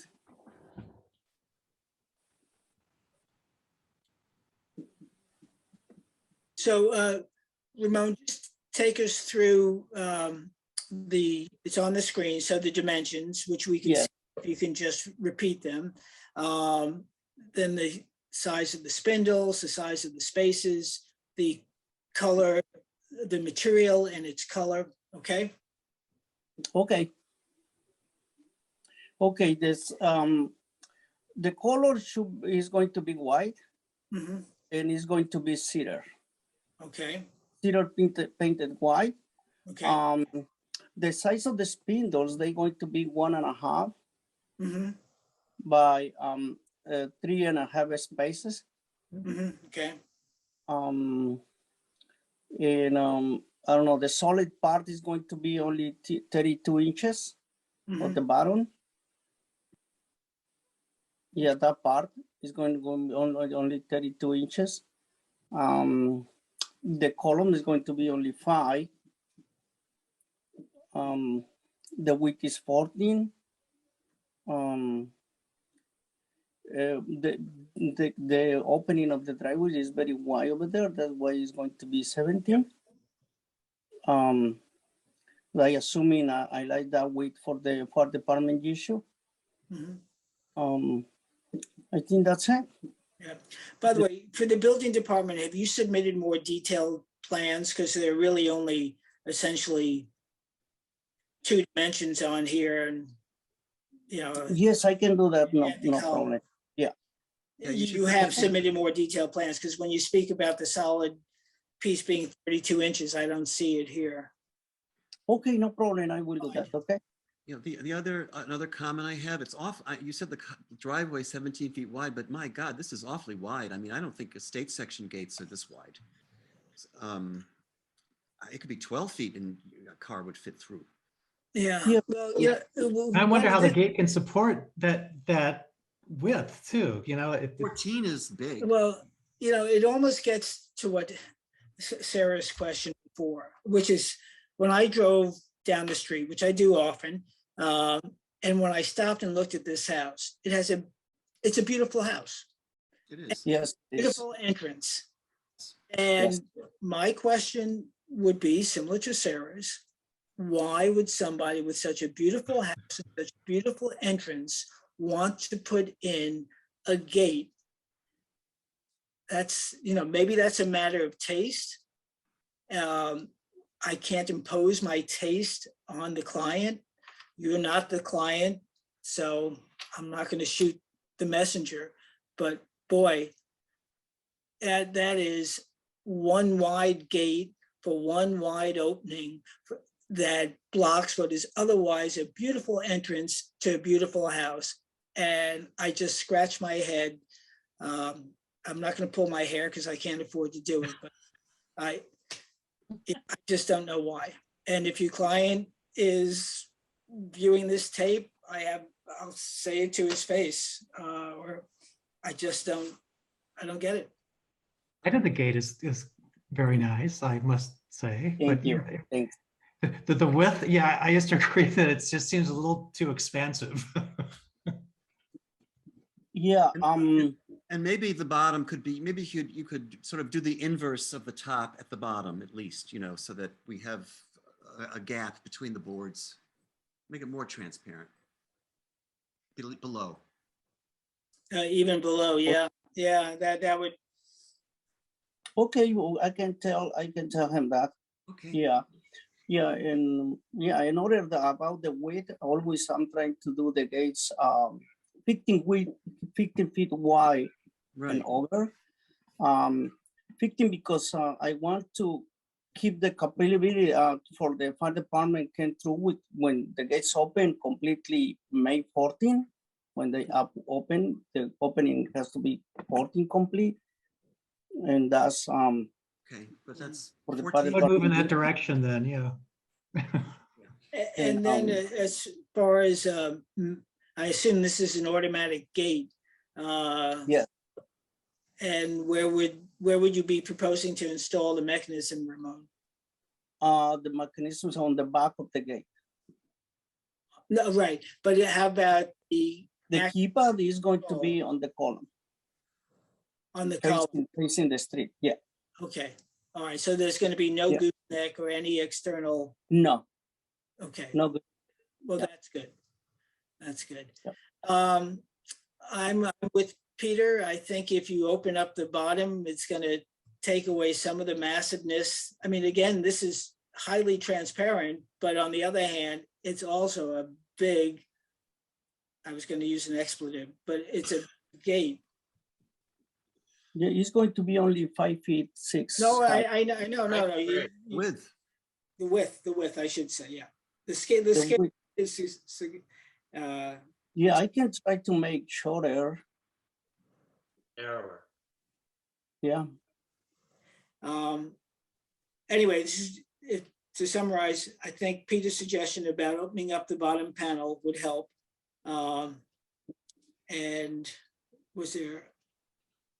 Yeah, the only is the driveway is very wide. That's why it's 17. Yep. But I can work on it. I can tell him we have to make narrow. Thank you. Yeah. Thank you very Okay, much. great. So I'm going to move that we request that we accept the applicant's request to adjourn to our next meeting. Thank you, Ramon, again. Do I have Okay. Thank you, and I'm going to tell with the owner about the change. Okay. Okay, good. Second to Mark, all in favor? Aye. Aye. Okay, good. Thank you, Ramon. Thank you so much. Have a great night. Thank you. You Thank too. you. Thanks, Ramon. Before we adjourn for the evening, Peter and Sarah, do we still and Alice the issue about adopting the state code? Where are we on that? I received authorization to draft it. Great. Okay. Great. Thanks, Alice. Thank you. Thank you, Alice. Okay, is there anything else we need to discuss this evening? Okay, that being the case, I want to thank everybody, Jackie, Kat, and Alice as well. So I move that we adjourn this evening's meeting of the Board of Architectural Review and Historic Preservation to a close. Do I have a second on that? Second. Okay, all in favor? Aye. Yeah. Great. Thanks, everybody. Have a wonderful Thanksgiving.